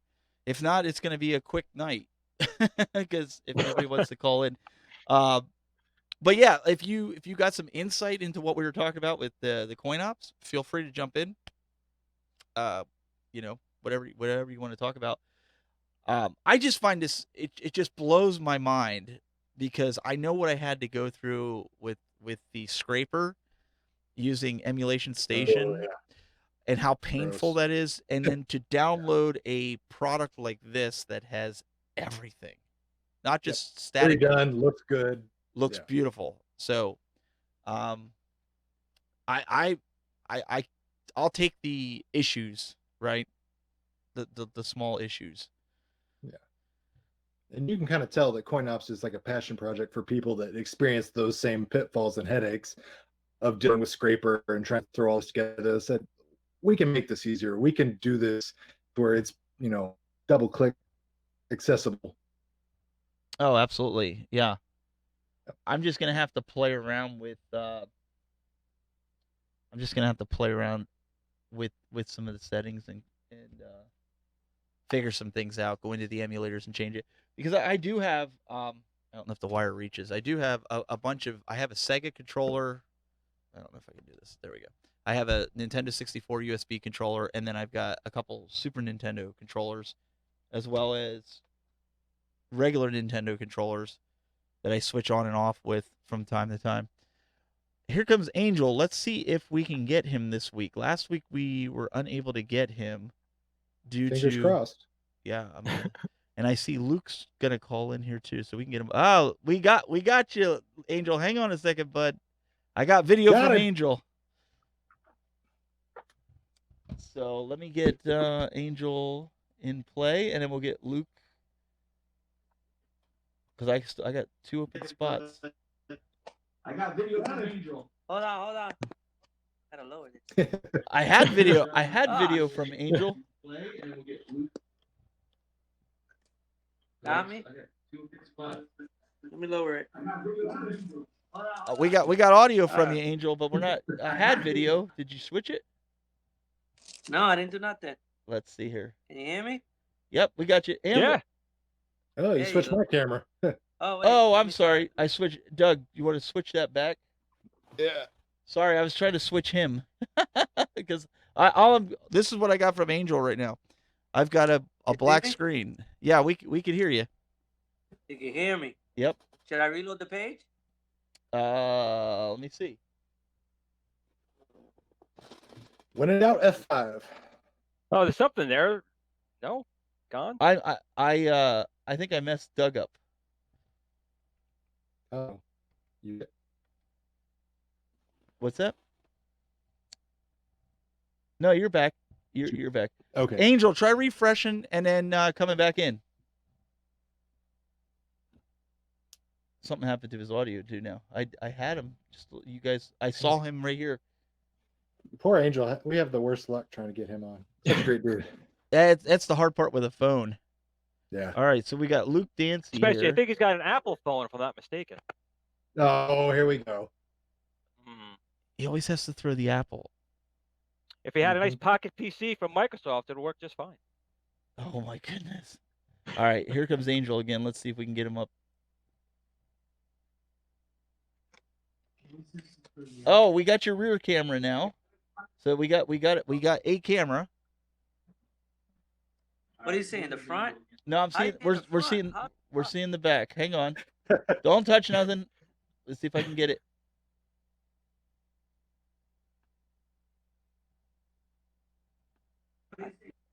Hey, there we go. There you go. We got Angel. We got Angel. There you go. Good. I know it's not There you go. Cass, but I gotta change that. I got a haircut for this one. Wow. We're gonna get Luke on here in a second. All right. Oops. Chick. And I even spelled your name right this time. What is that website? I got. Oh. Oh, I there just we put go. caller. I just put it down because you don't have a website yet, man. Yeah, I know. I'm still working on it. He's slacking. So Hey, last week I tried to call you guys while I was at dinner. that's why you were Wow, having all kinds of dedication, man. trouble. Yeah, Appreciate I it. was calling you at Valentine's dinner. I was trying to call you guys. Wow. All right, let me see here. Let's zoom in here. Let's go. Glenn, we got a question that says, "Are you working on a replacement trackball for Lynn's Ultimate?" Yes, we are working on that. What's wrong with the All old right, one? that question was. It could be better. It could be. I haven't It even could- gotten to yeah. play with mine that much. All Yeah, right. I'm petitioning to stay. I'm petitioning to be the number 4 box. Ah. We have also joining us. I think this is his first time calling in. We've got Luke. Luke joining. What's up, Luke? What's up, guys? How we doing? What's going on, man? Another day in paradise, man. Where's Paradise? Where are you calling from? Las Vegas. It's Paradise Mini. Yeah. Okay. That fits. So it must be warm there. It's not so warm over here. Yeah, it's like 70 degrees outside. It's great. I love it. Yeah. So have you dove into anything with coin ops, or have you messed with any of the stuff that we talked about today? No, I haven't. I was actually calling to ask you guys a tech question about some light up marquees, if you could help me out.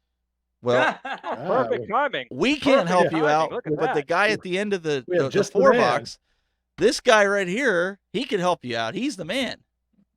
Well, I know, Steven, you might, I think, yes and no, because Steven, you have one of the, and Angel, I got this before I knew about your stuff, man.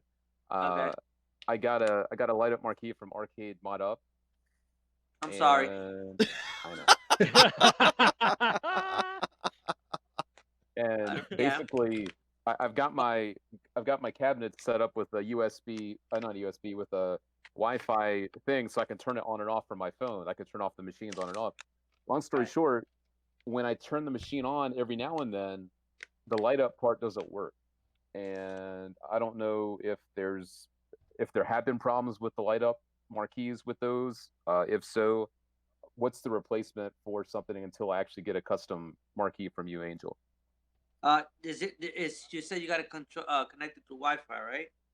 Yeah, but that's just the power. It's just that when it powers up, there's Is there a just no controller? light. Is there like a controller in between the? It's not remote setup, right? No, and it doesn't have the button like some of the other ones do either, just for the light. So the light doesn't always come on. Do you know what I did? I said screw the switches and buttons for any of those marquees, and I ended up just putting them on a smart switch and telling Google to turn everything on and off. That's That's how what I I'm did doing it. now. Yeah. It just Yeah. it just seems to work rather than so the marquees go off when everything else goes off because everything's plugged into that smart switch.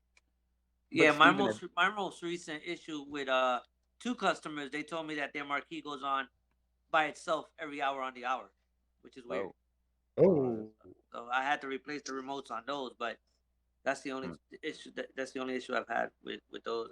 I don't know about the smart setups. have you had any issues, Steven, with any of your light up marquees from Arcade Mod Up? Like, have they not worked for you sometimes? I haven't had any issues with the lights with them, but as Angel could tell you, I've showed him pictures of the artwork. It's all stretched. Yeah. And Doug, I think that was some of the issues that you had with yours from Arcade Mod Up, right? among other things, yeah. And the light bleed I too. had That some does suck. Yes. bare exposed wires, light bleed, Yeah, Um, my stuff is not improper light. threaded holes, lack of holes. Yeah, I've just moved on from them. Very good. So, Angel, you do pretty much custom work for all of the arcade one-ups then.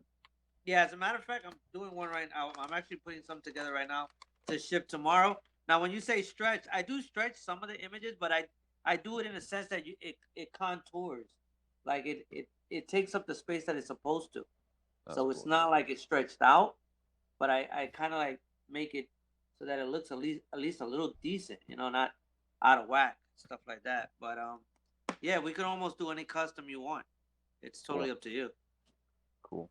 And I not actually I too- got 2 of his Angels. I got my Tron one over here. I've lit up. I don't know if you can see it on the camera if you can wide it out. This one right here, and also the one I did for my neighbor Mary. I did the Mario Brothers, and they freaking look great. They really do. So he does really, really good work. I can't say anything bad about it, to be quite honest. He did a really nice job with everything, from how it powers up, how it lights, how I mean, it's on the lowest setting right now. I could turn this thing up and it'll blind you.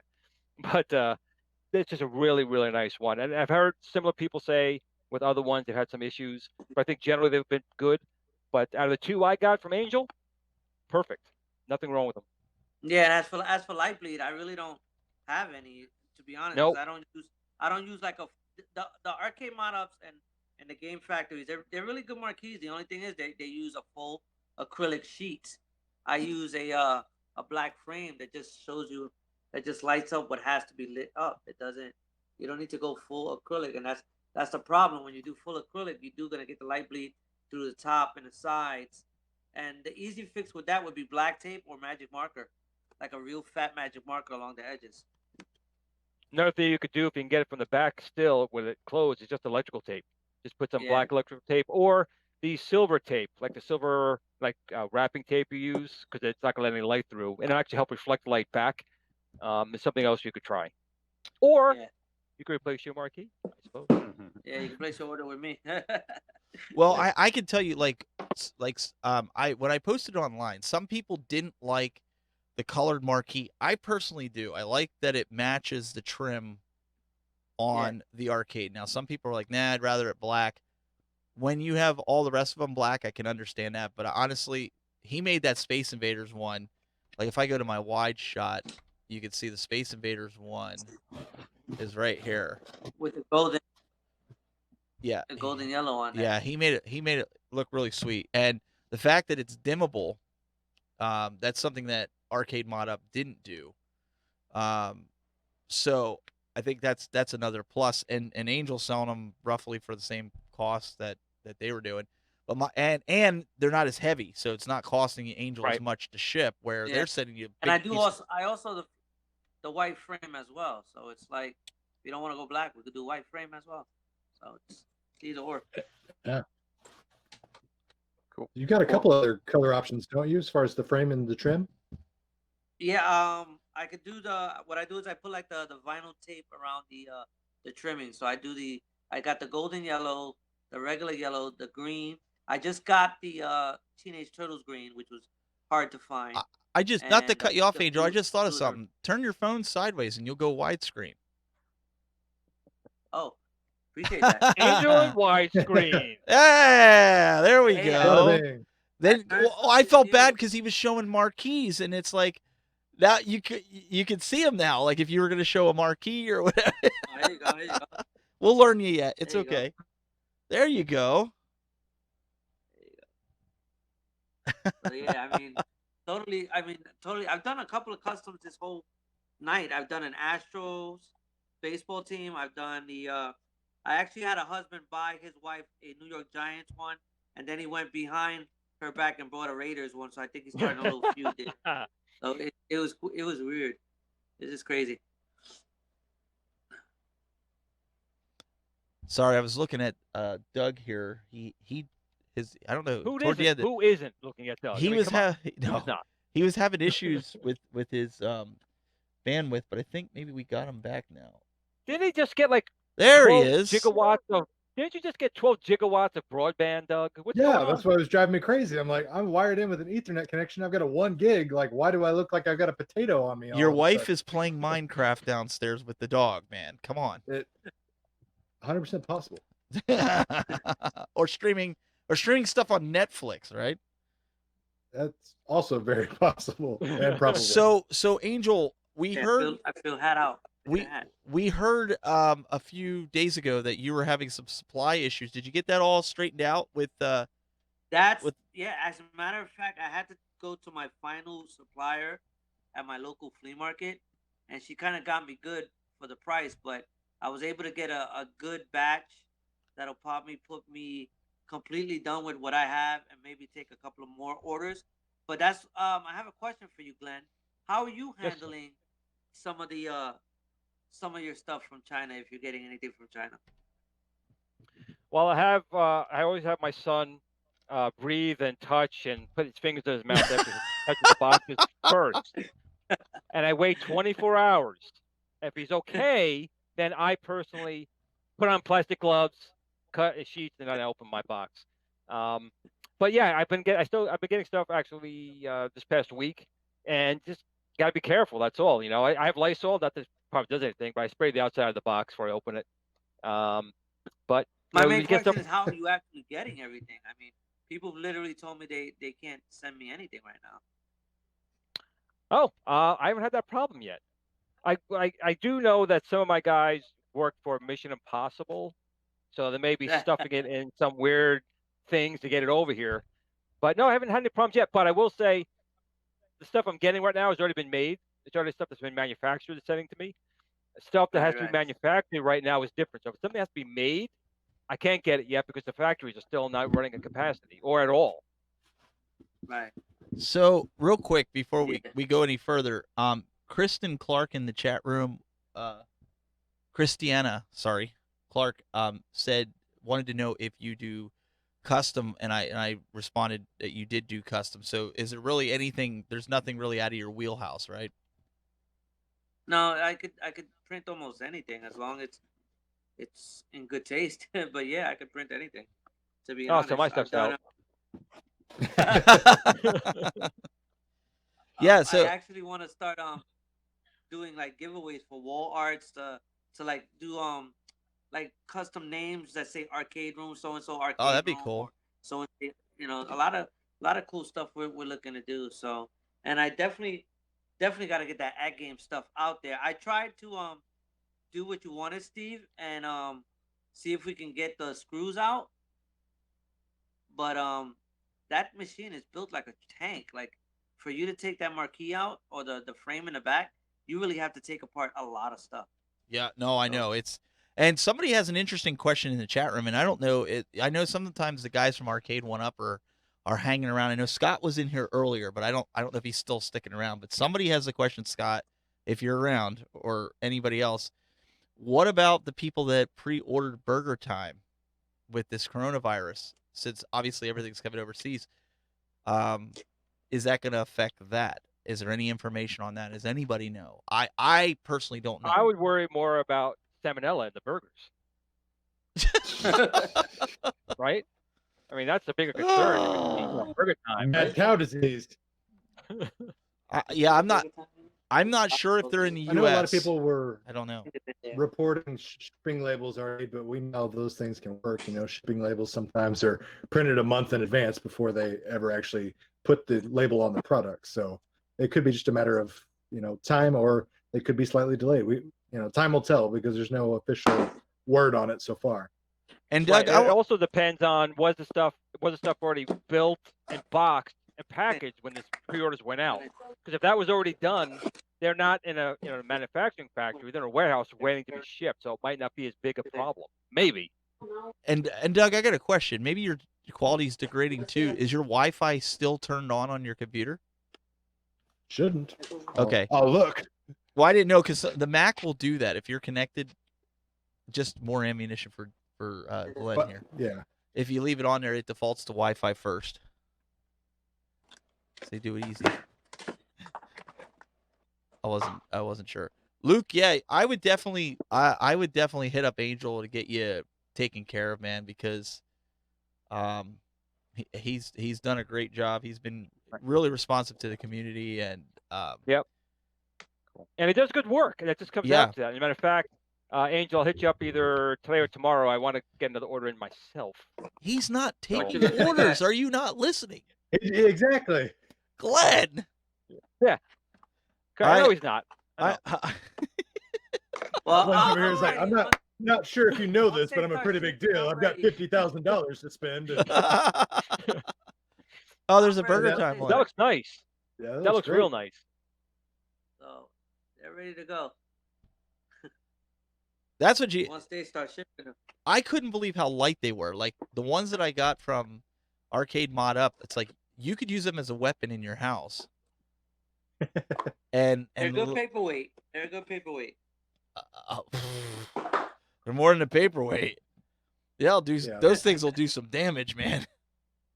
It's a weapon. Yeah, It's it's a weapon. I don't, I unfortunately before I knew about Angel, I bought every single one I have from Arcade Mod Up just because I wanted it to match. So if you're gonna have crappy quality, you want them all to match and have crappy quality. That's what you do. Consistency, yeah. Yeah.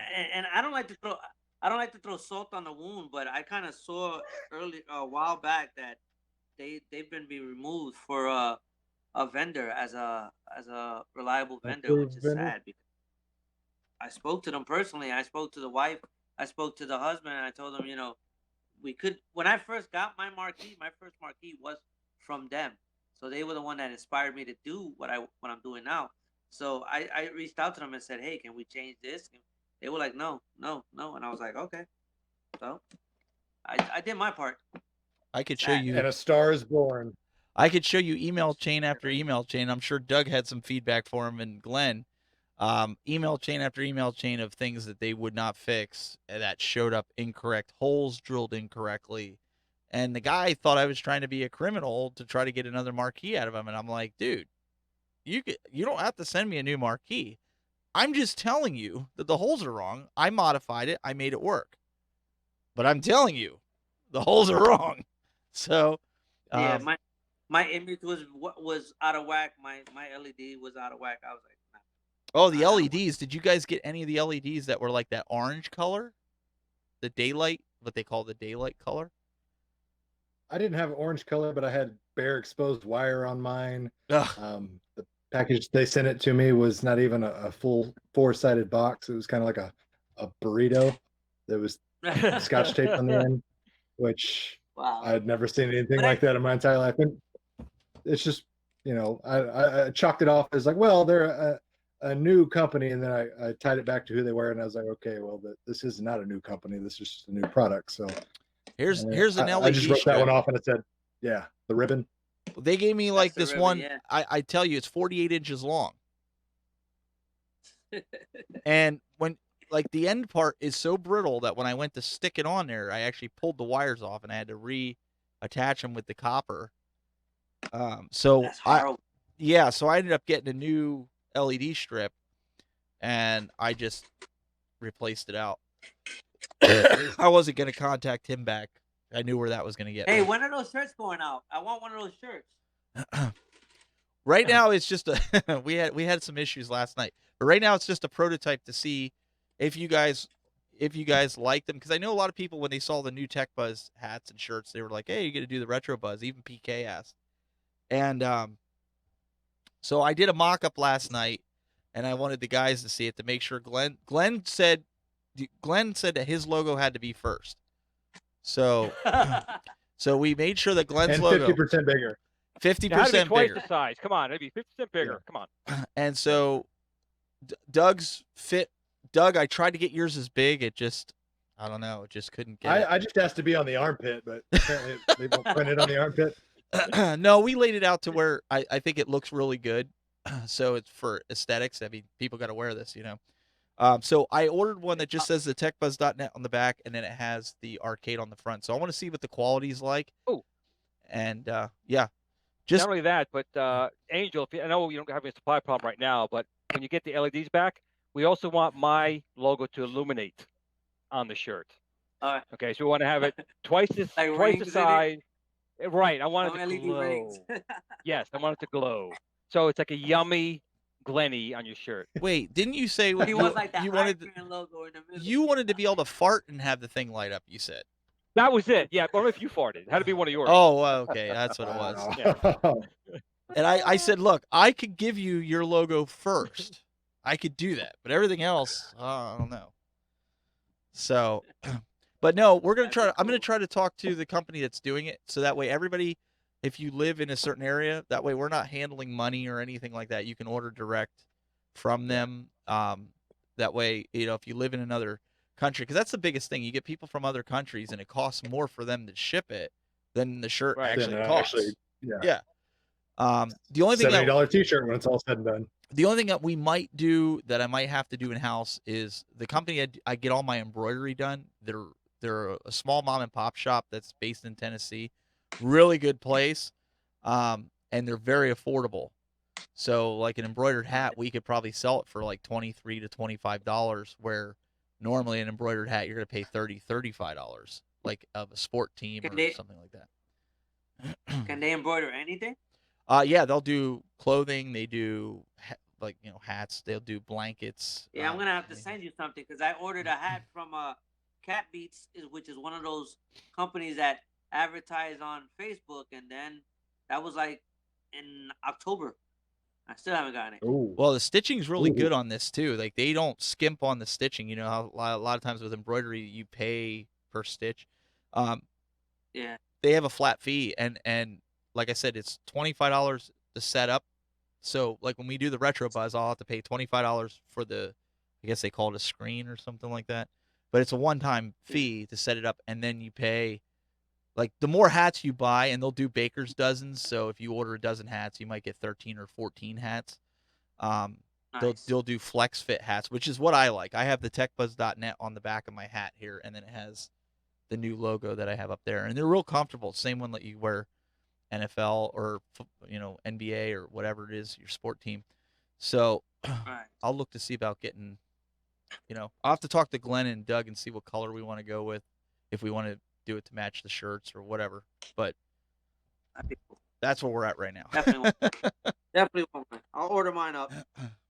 Talking about order, I pre-ordered that TurboGrafx 16 like last year. So I'm Did you really? See, Glenn? See? Yeah, I knew that was coming. I'm the Oh. black sheep now. I haven't done it. I think Luke's trying to order right. it. Look at him. He's looking like he's trying to order it here. Yep, he's in it. Add 2 cart. Luke's trying to I will order. order. I will order it this weekend, but I got to order both. I got to have a 16. I got to have a PC Engine. I got to do both. I can't have just one. So I got to have both. talk to me more about this PC Engine. There is a mini. I didn't even see this. Yeah. It's available in Japan and I think in Europe. Europe only got the TurboGrafx 16 for a very short time, but yeah, the PC Engine is there, and it's nice looking. The PC Engine is half the size, if not even less than half the size of the TurboGrafx 16. For some reason, when it sends up to America, bigger is better. Wait, not to cut you off, but I see Joe Zabo is in the chat room here on Facebook. Yep, came in a few minutes ago. Yep. Make sure you get him scheduled in March too. I told him that he would come on, we could get him on to talk about his graphics and stuff, because he actually delivers his stuff on time from what people say. Imagine that. All right, we could do that. So let's get I know he's been doing some cool graphics for the Legends. So And he's got a custom Rampage option out there with the original artwork designer for Rampage. So he's got some, sweet. you know, truly unique items that no one else has in offering right now. So we'll get him on coming up. I think everybody would enjoy talking to Joe. So I pinged him on Facebook and let him know that Glenn was going to be in touch, because Glenn's got this calendar thing now going on. So we just got to make that calendar public at some point so people can like subscribe to it, and then it shows up on their calendar of what guest is there and whatever one that they want to. It's a very good idea. I think people like it. I don't know what they'll do over the summer if we take a break over the summer, because I usually go out in my boat over the week, like the weekend. We'll go to the lake and stuff. But if we take off for the summer, what's that? People on vacation doing stuff with Yeah. the family. Everyone in general is going to be a little more busier when the summer of school lets out. Typically, I thought maybe we take like the summer off and do it like in seasons, right? We could break it down in seasons and start booking people, and for the fall. I think that would be really good. So Glenn, what are you doing for sweeps week? Same thing I do every time. Same thing I do, man. I vacuum first, and then I sweep a little bit, and then I take out the mop and I do the floors, and then I got to do toilets, and then I got to do the laundry. It's the same thing I do every week. Oh, you meant the other type of sweeps. Sorry. Oh my. Well, I am very much a nerd. I'm a true nerd, and I follow sports, but I don't. Like football, I do enjoy football. I follow the Giants or the Jets, New York teams. I follow the Mets and the Yankees. I don't follow much after that. My mother used to work for the Yorktown Answering Service, and the Knicks were on it. So I always watched, the Knicks. But I'm just not a huge sports guy. I'm one of those guys who's always in the corner. When other guys are around talking football, or whatever. I'm like, I know there's a ball involved, but that's about it. Did you see that guy kick that home run? Hey, I'm not quite that bad, but I definitely heard girls say that. Absolutely. Oh my. So Doug, what else you doing out here in Orlando? I'm just doing Disney. Said, That's it? What do you mean that's it? Come on, man. No, I'm saying, are you doing like the 4-day pass, the full week pass, or what? Yeah, we're doing the full week. It's been 9 years since I've been to Disney World, so a lot's changed. Obviously, my first priority is Galaxy's Edge and seeing the new Star Wars land and riding the rides, getting a custom-built lightsaber, doing that whole experience. But yeah, you gotta definitely get on Pandora. Yeah, that's something that is one of my wife's favorite movies, and it wasn't there when we were, there visiting last time. So we're gonna do all that, but we're just looking to be, big kids and enjoy it and see and do all the things we didn't get to do last time. So what he's not telling you guys is he's doing this to keep his wife happy so he can buy more toys. 100%. 100%. That's really what's going down here. Like he's like, I could do 1 or 2 days Galaxy Edge, do this, get my lightsaber, but got to make the wife happy. This is the happy wife, happy life scenario. That's so I can go to E3 and some other conventions during the summer and her not get super ticked off about me, because I'd be like, we just went to Disney World. I paid a fortune to make you happy. What are you talking about? His wife is a huge sport. Actually, same with you, Stephen. Your wife's a huge sports, so that's a small price to pay. Oh, absolutely. Well, it was funny because last Sunday, because it was a holiday weekend, my wife went out.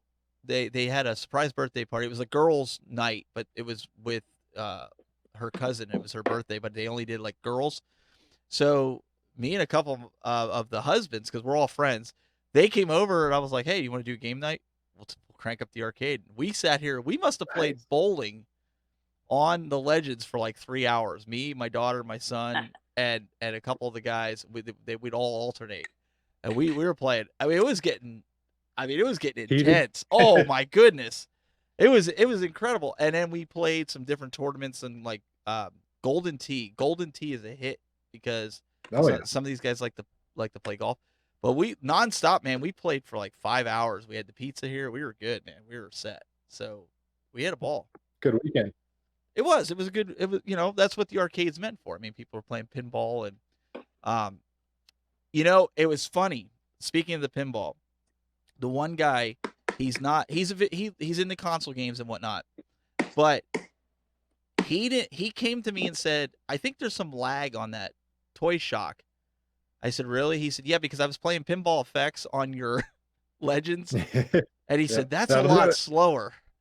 And I was like, yeah, I didn't realize it either until after I played. And then I was ruined after that. I played pinball. But I mean, I'll still play the Toy Shock, but I think that's what It did alters it. your It did. perspective and your feel for everything once you get that. It did. Like, he's like, you have to kind of like, a P-Dub said it best, like, you got to anticipate it. Yeah. And I didn't realize that I was doing it until I played Pinball Effects. And I'll tell you, I really enjoy that. Pinball Effects is nice. I'm enjoying that a lot lately too. It's kind of weird. Like it's been out a while, and no one's really touching it. But now these machines are coming out, and we're all like hoarding on pinball. I know Doug had a live stream last week on it, and I was playing the Family Guy table. I was playing Back to the Future table. I was playing the Star Wars tables. Next thing I knew, it was the next day. You just keep playing it all night, and it's fun. It's fun. So, it's different kind of fun than an arcade game, but it's still fun. Here's something for you guys. And this is on the Toy Shock? No, this is on the Legends. Not yet. Yeah. On the Legends. Yeah, you can get Pinball Effects. Legends or Steam or a Coin PC. Coin Ops. Yeah. Got you. So Andy in the chat room on YouTube said, "Thank you guys. You have fixed all my joystick configs.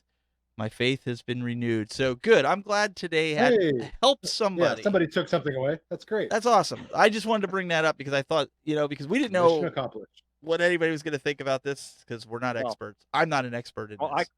I thought you were going to say, thank you for showing me the light that the TurboGrafx 16 was superior to the Sega Genesis. Oh, but all right, here we next time. go. Here we go. Oh. No comment. No comment. This is why I'm glad I don't live next to Cool Toy. He probably come over in a sleeper hold tonight and like knock me out. No, he'll get dead. We'll get Michael Mann to do it. There you go. He's within earshot. Yeah, I'll get Stevie. Where's he at? So did we see the Sonic movie? No, I did. It was great. I watched it last weekend. It's really good. I went in there with low expectations. 4 out of 5 rings. What are you giving it? I'd give it 4. It's a good family film. There's enough entertainment in there for adults. The redesign obviously helped it. If they didn't redesign Sonic, I think that movie is not watchable. I mean, I think most people would agree with me. The original design that was out there, the internet blew up and caused Paramount to spend another $5 million and say, well, maybe we go back to the drawing board. But fortunately, thankfully they did. Yeah, they were willing to do that, and they didn't just say, well, we know better. But it's highly successful, #1 movie in the country right now, and I think it deserves it. Stay for the after credit scene because it's got a nice little stinger that sets up a sequel. So definitely check it out.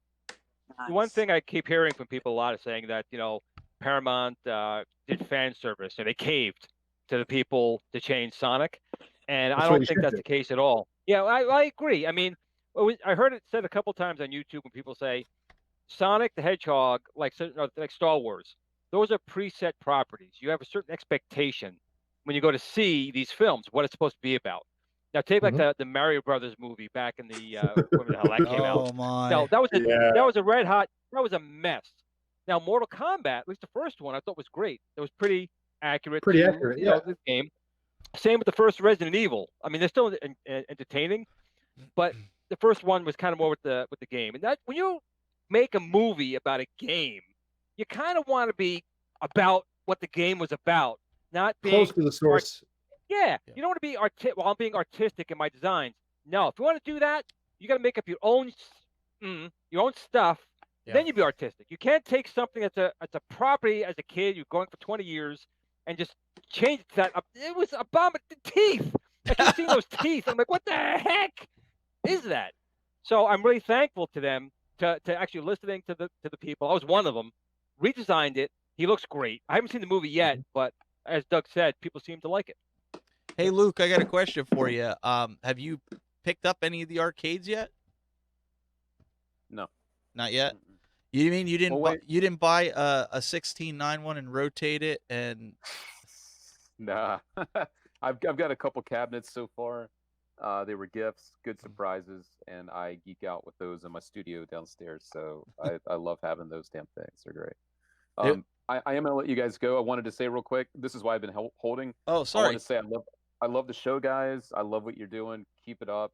I watch every week when I can.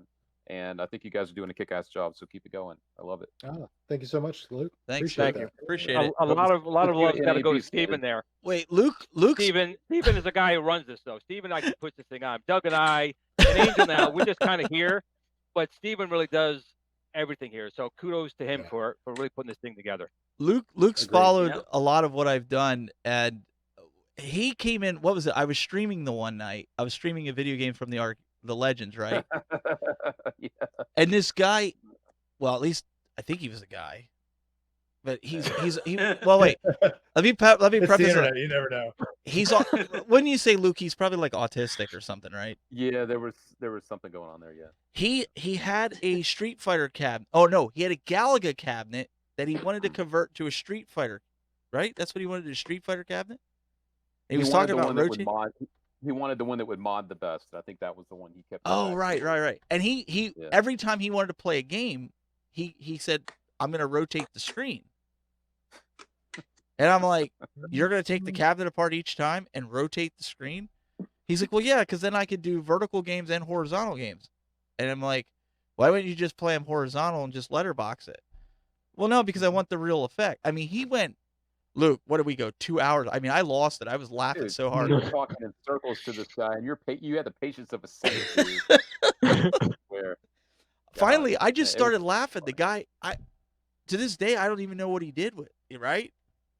Yeah, I haven't seen him around. Yeah, it was freaking crazy, dude. It was fun, but It was crazy, entertaining. yeah. That kind of throws my idea out the window because I wanted to get a push-turn monitor set up just to be able to No, push but- it in, turn it, and That's different, though. He wanted to take the whole dang cabinet apart, rotate it, screw it back together oh, in between playing when he had certain people over. Yeah, it's crazy. Maybe he works on an indie pit crew and he's used to just like. Oh, maybe. Well, Luke, we appreciate you jumping in and Yeah. chat Hope with to us. see you in AB, Steven. Yeah, hope you. I make it out will. there. I Very will good be. thing, yeah. I'm flying out. I'll be there Saturday evening. I'm flying out Saturday evening, and I will be there Sunday, Monday, and I fly back Tuesday morning. Cool. So we definitely got to get together and go to the Pinball Hall of Fame because I know Doug was there and he said it was really awesome. So It's amazing. we'll That's great. Yeah, I go there all the time. we'll go there and we'll get some video, and I'll let you know where I'm staying, and we'll meet up. Yeah, I'll take you to some shows too, man. I got some hookups for you. It'll be good. Sweet, man. Sounds good. All right, All Luke. right, see you, boys. Thanks. Take care, man. Have a good night. Bye, guys. Steven, real quick, Mark Wig wanted to know what bowling game we actually playing on the arcade. Was it the Games machine? It with was Coin the- Ops? Is it that was what we the- were doing? No, it wasn't Coin Ops. It was an actual UCE file. It was Pro World Class Bowlers. Bowling. What was it? World Class Bowling. Yes, World Class Deluxe. We were playing. Yeah. It was. I have That's a both good of one. them. I have both that, but we played the Deluxe and we were playing the Flash, where the scores go across the top. So when you roll it, you can get an extra 100 pins or 100 points. But that was like. That was like off the chain. The one I bowled like a 620 What? with those scores. I kept getting hundreds Yeah. on the Flash and everything. So Oh, everybody's now I trying to gotcha. beat What? everybody's trying to beat those scores. That's why we're having fun with the Flash, because you could be down the whole game and come back if you got strikes with 100. So it kind of even the playing field. Yeah, There. it was fun. So we were playing that. So I like that it has a roller ball. We just need a Glenn's roller ball in it, so I can modify that and take that. I want one that lights up. I'm all about the lights. I do. I yeah, like that'd We're gonna be be- cool. We're gonna be doing it. It just takes a little time. We got to concentrate just on the Star Wars to get that thing rolling. Once Sure. that in production and stuff like that, we're gonna start working on that one for the Legends. I'm It should surprised. go quick though, right? Since you already did it. Yeah, and actually we actually have the trackball in that form factor ready. It's just really testing it and making sure that it's going to work okay with the Legends, no compatibility problems or anything like that. Okay. And Angel, we're gonna have to do one with you on the show too in the future. Get you to come on widescreen, set it up like you're doing, and talk about what you got going on. Yeah, whenever. you I booked. mean, I did a live video the other day because the LED situation, and I was telling guys that I was gonna start making a couple of Frankenstein LED kits because every time I clip an LED strip, I got like 2 or 3 left over. So I'm Right. just gonna start putting them together on an L bracket and solder them together so that I could at least use more material than to be throwing stuff out. Smart thinking. Especially if you got, Yeah. component shortages heading your way right now. So Yeah, I mean, the remotes haven't been able to ship. The LEDs haven't been able to ship. I mean, I'm good. I'm good to finish up what I have in the garage now, and probably take a couple of more orders. But after that, I don't See, know. see, Just a gonna. couple more orders. You said so right there. You're gonna have me Yeah, I not mean, do an order. You are gonna have me not do no, an order. He just said he had some. no. On Sunday, I You will. got- I will definitely post up that how many I can take, and I'll be able to take those orders. And then I'm just gonna switch directions until everything clears up. I'm gonna be doing a little bit of the countercade stuff, and Very hopefully cool. maybe some at game stuff. So I just got an Speaking of which, email. has any of the new like $99 console, desktop ones from Arcade One Up been out yet? Has anyone seen those yet? No, not yet. No sign online or retail. I think we're still playing the waiting game. And if I had to guess, literally just a guess on my part, is those haven't hit the shores quite yet. I'd say those are probably being manufactured or we're in the process. And I'd say the China shutdown has probably put those on the back burner right now. If I had to guess, Wow. complete guess on my part. I already have my whole counter in the kitchen all ready to go with those. It's gonna go straight I- across the counter. I was checking. Yeah, you don't my- need flour, sugar, or any of that. I was Nope, not in this house. I was checking my Coca-Cola and Oreos. my That's what my I need. package is delayed tonight. The one I'm waiting for with the Oh. cables for this SNES. Ah, Hey, that's a Amazon. $2 free Amazon Prime coupon right there. I should call him because it was supposed to be here today. Now it's expected February 22nd to 23rd. But it's right now. It's in Wilmington, Ohio, which is probably about 45 minutes away, I believe.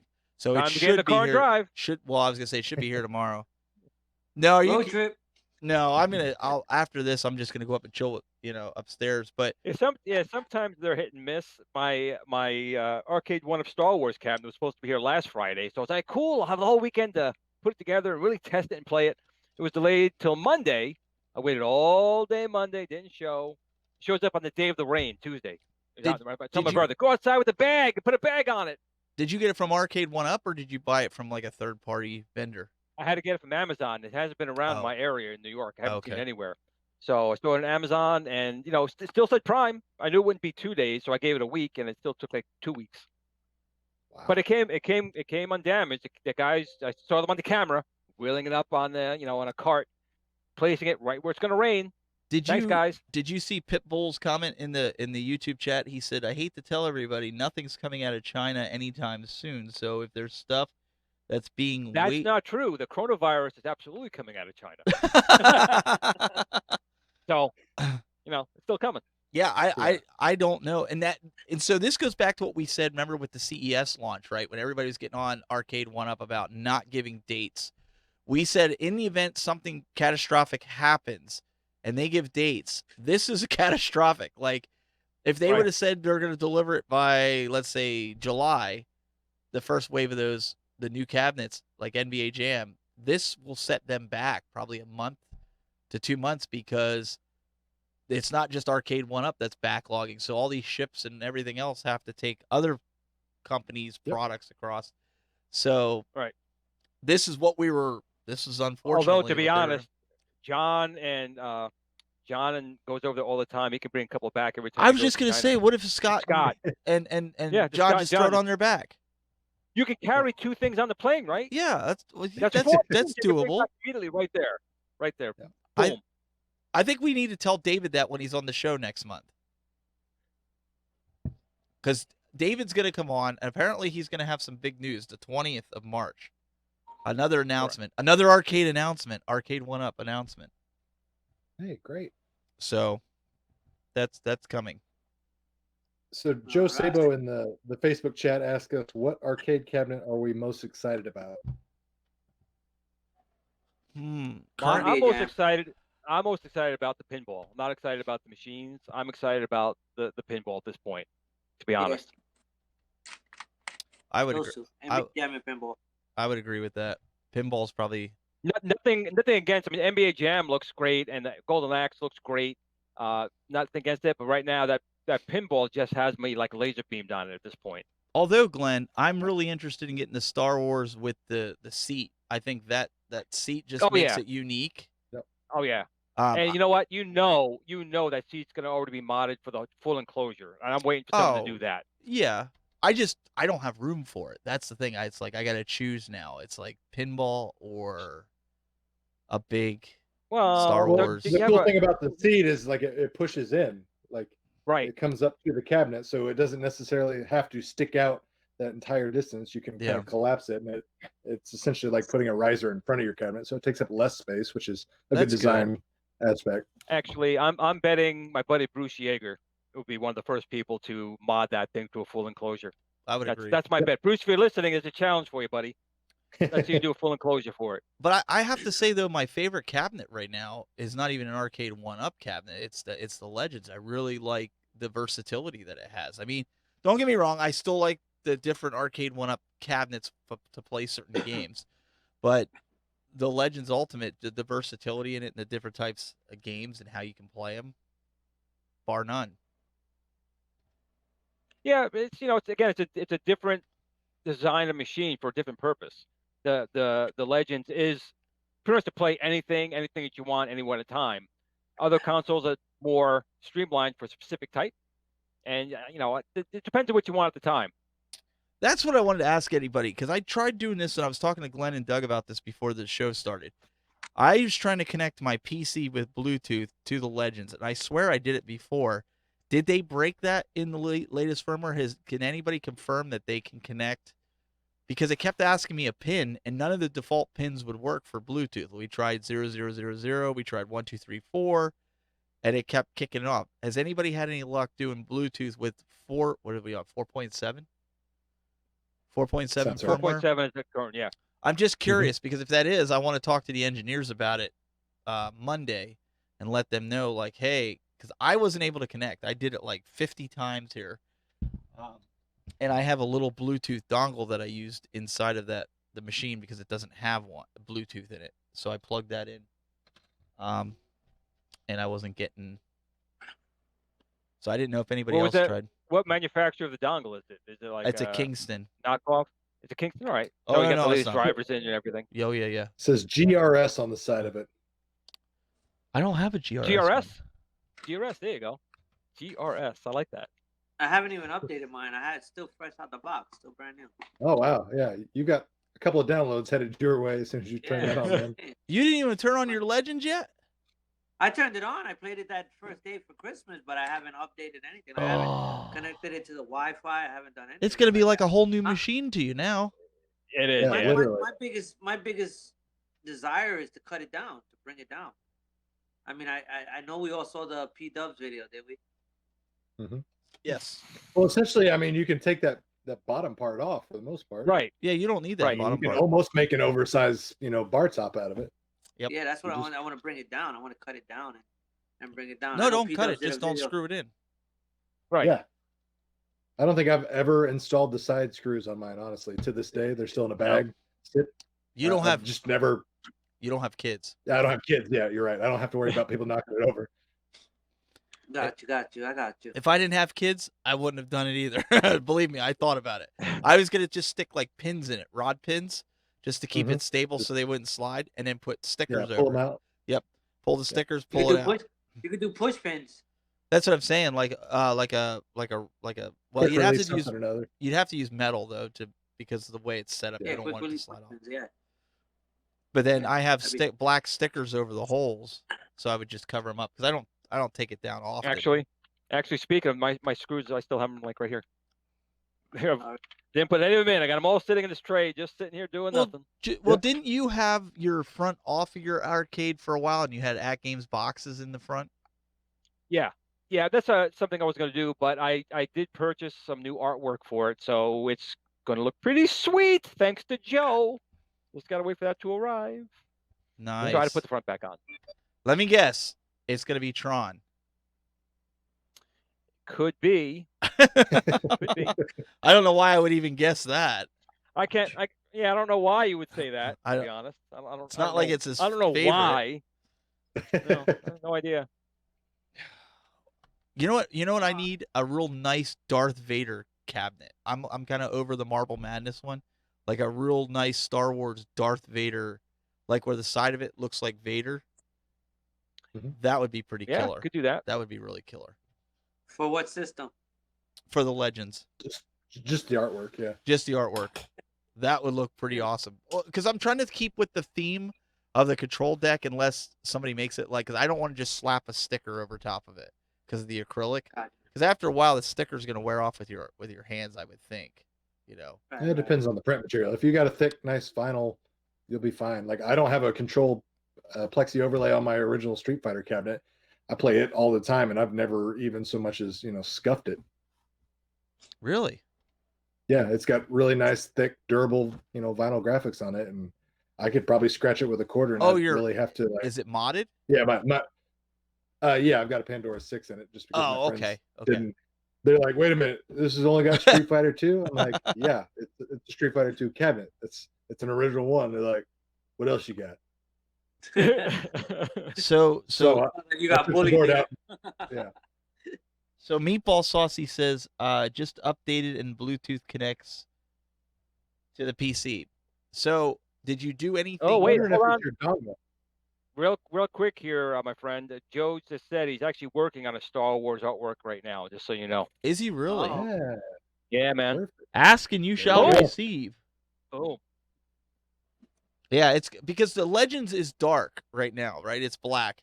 And I started thinking about that the other day. I said to my wife, I said, it'd be look really cool if it had some kind of like giant Vader, however it was designed to have like Vader there or standing there. Because I've got a bunch of pictures with Vader and that have the saber and everything. And let me see here. Let's do this. Can I? I'm gonna have to work on that marquee for you. Yeah. To Cam. No. What do you mean no? Don't tell me no. Yeah, nice glowing red marquee, probably something like that. A red Keep on saber, with that'd be dope. Yeah, keeping with the Sith and the Vader theme. There we go. Right back. Oh, See, there's my lightsabers in the. I should turn them red. and there's the Kenner collection. Yes, I have a bunch of those, and I have up on the top here. But most of my Star Wars stuff is behind me. Most of it. But here's my Vader montage. Yeah, Vader rules. That's what gets me about Disney. That's what we want to see. I want to see the rise of Darth Vader or something, a movie with him focused. I want to see him going nuts for like 2 hours, just like slicing people to pieces. Somebody gave me Disney, this. come on, Disney. Glenn, you'd like that record? That's the original Empire Strikes Back soundtrack record. heck yeah! Somebody gave that Oh, to yeah, me, that's and I very was good. like, "Yeah, I'll take it." And then So someone gave it to you? somebody gave it to me. That's Yeah, absurd. somebody Oh, gave it to me. That's great. They asked me. Congrats, They were Tom, getting yeah, rid of good. their albums, and they were like, "Do you want this?" I'm like, "Yeah." I mean, Yeah. it's mint too. Like Stupid question. it came with like an insert, and it's completely mint on the inside. Yeah, if that's a first pressing, that's worth some decent money too. yeah. And They What's didn't your know what address they had. again? I got this too. Hang on a second. This somebody got me for Christmas because I didn't want to open it, and it's got a real nice Vader mug in it. Let me see if I can get out of the glare here. Can you guys see that? A good shape Yeah. that is. That's a nice- Yeah. So You see, what's funny too is like all these things here are like collectibles, so people want to buy them. No one, and I mean no one, bought the latest 3 merchandising. I mean, nothing. Definitely not as much, that's for sure. Yeah, I mean, I But went. then I again, there looked, was all those people that bought all the Phantom Menace stuff, thinking it was going to be like this amazing Yeah. hit, and they thought they were going to be able to sit on the toys and make a fortune like they would have if they still had the Kenner stuff. And then look how many people are sitting on Jar Jar Binks, action figures. I'm telling you, they screwed up. If they would have made him a real the ultimate Sith Lord, it would have been like the perfect ending. He was a total idiot in the first film to find out he was the mastermind behind everything. That would have made me. I would have enjoyed that, actually, to be honest. Ultimate plot twist for sure. No one Total. saw that coming. Right, you had Vader. Plot twist, he's the father. Jar Jar, idiot. No, Mia thinks me the real master. Totally would have been awesome. You're gonna die. You're all gonna die by my hand. I love it. He sounded like the Colonel Purple for a second there. A little bit, but there was actually, I think there was actually a Legends novel or comic where that is what happened. It turned out that he was actually the mastermind running the whole deal, and someone like found out, and he took his lightsaber out, like cut the guy down real quick and put it away for anyone saw what happened. It was actually really good. If you find it, if you see it's like on one of the YouTube channels somewhere. It's actually good and definitely better what I thought we got here with the Rise of Skywalker, which I thought was okay. I thought it was a good movie. It was a good movie, but it wasn't the Rise of Skywalker. It was the Rise of Rey and Palpatine. I don't care what they say. If it was the Rise of Skywalker, Rey should have become dark. She fell to the dark side, and then Ben should have come back to the light and put her down and saved her. That's what should have happened. That would be the Rise of Skywalker. He came back. Her taking the name at the end is not the Rise of Skywalker. I'm sorry. Tell us how you really feel. I'm an old man. I'm opinionated. Tell us how you really feel. Not it, man. Get off my lawn. Yeah. Get off my lawn. Well, it's one of those things. I mean, this thing's been around 40 years. Star Wars, the original trilogy is pretty timeless. The story. It's not linked to a generation. The first 3, 4, 5, and 6. 1, 2, and 3 are kind of a little bit more of it's kind of a generational thing. It's not quite the same. And these last 3 are just, in my opinion, a mess. I did like and watched and enjoyed the first one, which was I can't even think of the name. The Force Awakens. I did watch it and I was entertained. Then I got home and started thinking about it. I'm like, we did A New Hope. What? And then they come out with what the hell's the second name movie? I don't know. What was the second film? I can't think of the name. The Last Jedi. But forget it. You didn't like The Last Jedi either? No. In fact, my son says I liked it. I punished him in his room for 2 weeks until he repented. Then he was allowed to come out. And then he agreed with me. He said, "Sorry, Father." And I said, "That's right." And then I watched this film. Again, it was entertaining, but they crammed so much in so fast. They're actually telling you, "Oh, Palpatine sent a message." Oh, Palpatine, because they had to tell you because you had no idea what was going on. No idea. And then, let me tell you something. Palpatine already got lightning bolted in the face in Revenge of the Sith. And what did he do? You tell me he didn't learn anything? And in the 9th film, he's going, Ah! Come on! Come on! That's the ending? He phased himself in the face again? And she's going like this? No. Sorry, I'm not buying it. The Sith, they're all about offense. They don't teach them defense. And, the two-man rule, Sith rule. They're like, hey, look, all you gotta do is mount an offense. Don't worry about defense. I agree, but he could have taken a force rock and bashed her in the head and pushed her down the hole. I mean, Doug, come on. I think we found our first official segment for the show. We're gonna call it Glenn's Rants. There you go. And we're gonna have him rant about all these remakes of movies, whether they're video game movies or Star Wars. Oh. And we're gonna give him the platform for we're gonna give him Total 2 minutes. Recall. And we're gonna say go. Total Recall, man. Total Recall. Schwarzenegger, classic. Whatever that remake was they did in the 2000 whatever.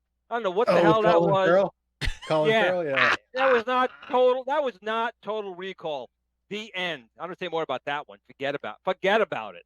Horrible. See? That's entertainment. That's look at our viewer counts going up just from Glenn ranting. Glenn's you know what grinds my gears? There you go. Family Guy. But you know what? Grinds my gears. I said that to get off my lawn gaming. I told it to Twig. I said, look, you need to be the grumpy gamer. I even said that should be your name. You should come on. Yeah. And I said, you should pick up a game like Minecraft. And I said, do like a 2-minute video. Do it on TikTok. Do it with your phone. And just rant. And say, they call me the grumpy gamer. Who plays these effing, and go off on his spiel like he always does, like Minecraft, and he would go right to the top. Dude, he would be viral. He thinks I'm kidding. How many of you guys in here, if you listen to it, would think that he would go viral if he did that? Because it's insane. It's hilarious. He gets worked up I really agree. quick. He's very passionate. So I definitely think, taking that passion, whether it be positive or negative, and just putting it towards anything, especially, taking something that's out of his wheelhouse would be, Minecraft or a modern childish game like that. That would be, a perfect combination, a recipe for success, if you will. Yeah, I Yep, mean, I agree. he's got his unique style, and that's what I told him. He's like, well, I have a foul mouth. I'm like, well, yeah, but there's a lot of people that'll listen to you because you have that. So Just tag over 18. Just put yeah, oh tag over yeah, 18 and There go you go. for it. or Go for it. Copa. Yeah. That'll end up getting you. So Matt says in the chat room, Glenn, you are so right. The Last Jedi was here. I'll put you full screen because I know you're gonna end up like responding. The Last Jedi was ridiculous. Skywalker mediated ruined him. himself to death, and then Leia flew through space in that was a Mary witch Poppins. costume. Mary Poppins. You know what really gets me more than anything is the character of Luke was completely destroyed from what he was in the 4, 5, and 6. The Luke Skywalker, Mark Hamill even hated it. He said he's contractually obligated. He had to do it. He hated it. He hates it to this day. They took a character from my childhood and a lot of people's childhoods and just basically destroyed him. Destroyed him because the person running Lucasfilm was trying to convey a very, and I'm going to say it, a feminist message that, the girls could do just as much as the guys. And you know what? That's fine. I have no problem with that. I love Leia. I love Whitley from Aliens. I have no problem with women being powerful. But this was a Skywalker saga. That was not the place to do it. To finish it with Luke the proper way, and then have Star Wars, the feminist continues. Star Wars, the women rule the Sith. Star Wars, the force of women. Do all you want then. I would still watch it. But that was not the place to do it, and they destroyed it. Oh, Angel got kicked out, and I got him back in, so he's got an echo coming back. You're back. My passion pushed him out. I had too much going on. Wait. Right out. But Glenn, there's more. There's more.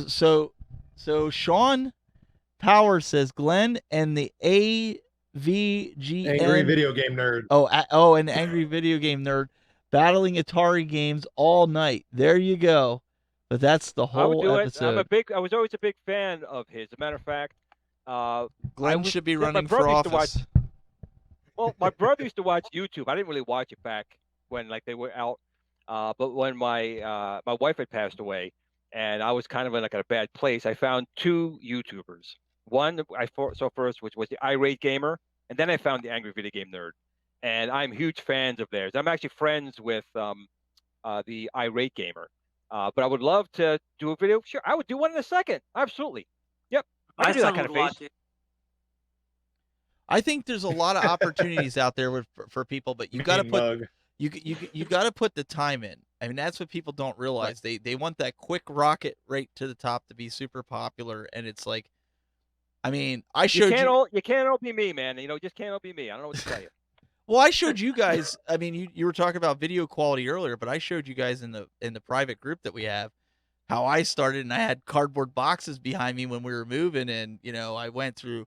My camera was lucky to go 2 to 3 frames a second, and people still tuned in because of the content. But I just sit there and I look at that and I go, oh my gosh, I can't believe people sat through that.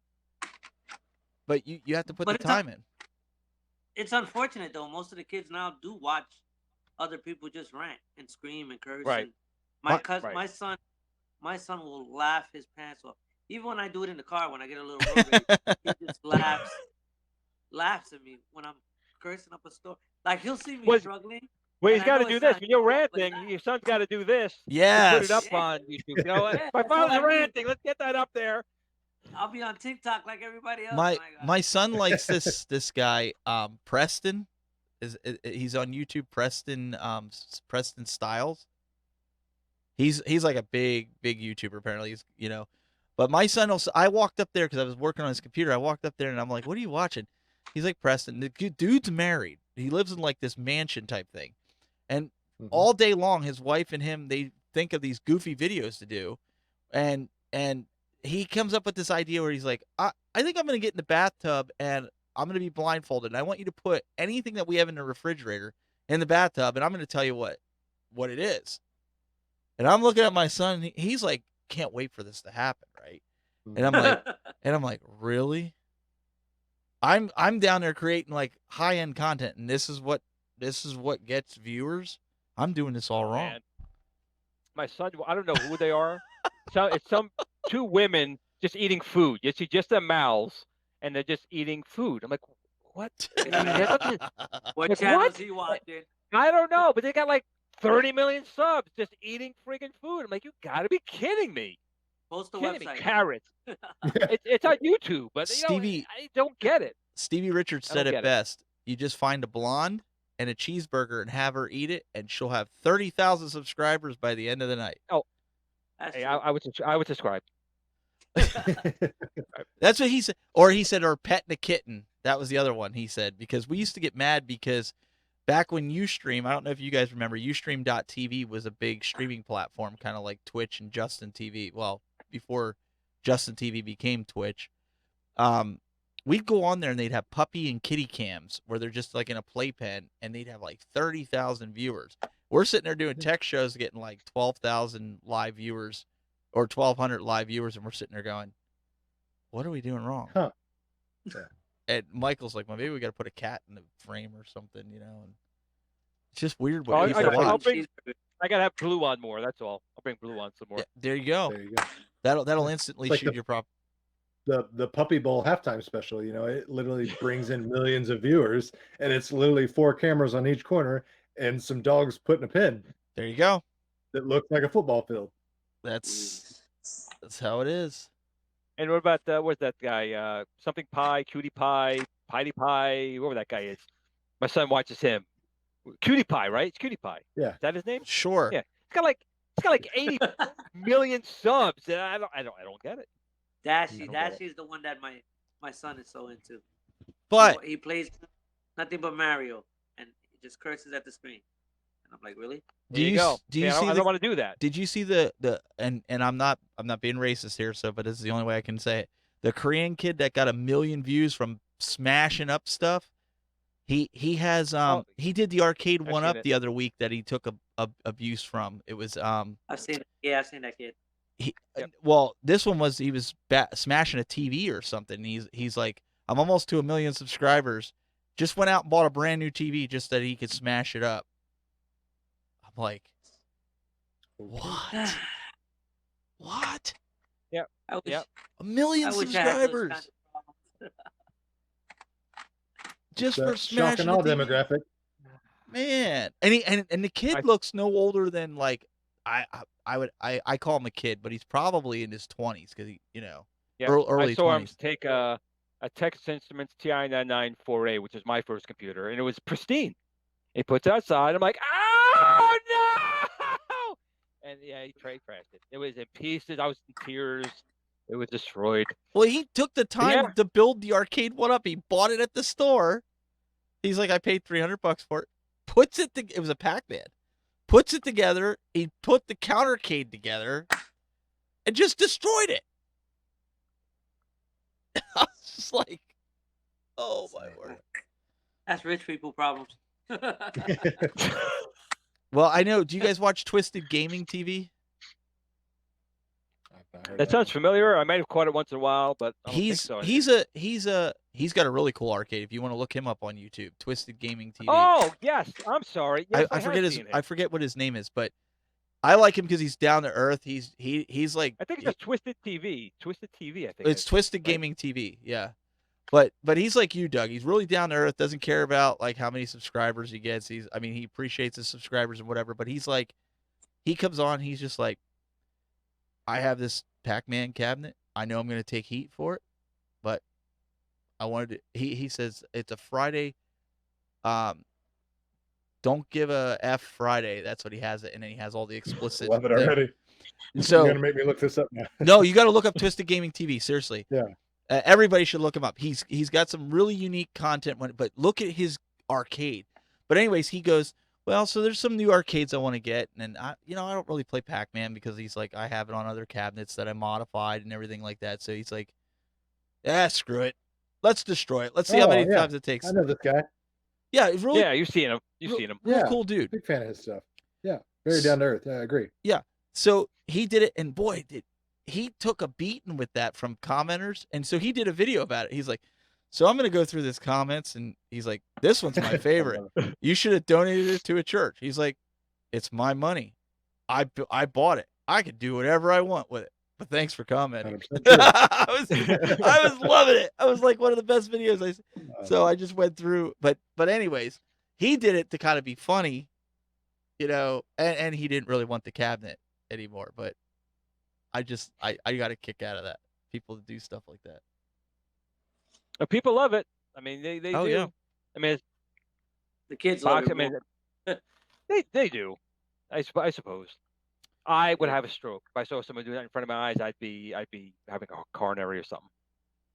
Yeah, I don't know if I would get into the niche of destroying things. It's kind of like who was the guy that does Will It Blend? I forget what it was, a YouTube series. It was an older gentleman, and he used to stick like iPads in a blender and he'd say, "Will it blend?" And he'd turn the blender on. Oh yeah, I remember that guy too. He would take cell phones. He would take anything he could put in a blender, and the whole premise of it, will it blend? And sometimes it wouldn't. You go, well, that won't blend. But that's what he Lesson did. learned. He'd get a brand new iPhone where everybody's sold out. He's like, this is a brand new iPhone 10. Will it blend? And he drops it in the blender, cranks the blender on, and everybody's like, no. Well, the thing is, he's not using a normal blender either. He's using some industrial, heavy-duty blender. Yeah, it's like chopping it down to like. Here's my ex-girlfriend. Let's see if she'll blend. And pick it up and. Yeah, smashing. I mean, I don't know. Smashing electronics do to get views, but I don't know. I had a hard time. We saw a CRT monitor or TV, and we wanted to take it out and shoot it with some shotguns, and I was like, I just can't do it. I'm like, yeah, I want to take it. You know what? That's the thing too. I had so many, got rid of them, and I just wish I kept one classic dial, click, click, click TV. Yep. I got my Atari 5200 and my Odyssey. They don't work great in anything else but that, so I regret. I have other tube TVs, the digital tuning, but the old click with the slow turn adjustment on there, there's You need the pliers. Yeah, something like that. The rabbit ears. Your father saying, "Get up and change the channel." I'm comfortable. You get up and click, click, click. Not so fast. You're gonna break the dial. Click it slow. So there's a guy in the YouTube chat, or 2cc4. His name is. He says, "Mad Little Pit." Oh wait, hang on. Maybe that's not him. Oh no, I'm sorry. Cacnitil or something. He said, "Mad Little Pixel destroys the boxes, his packaging, and it drives Glenn nuts." I thought I was the only one that like meticulously takes things out of the package and don't rips it. I have packaging that's up on the walls. I have stuff that's not even out of the packaging. Yeah, that's a true story. That's a true story.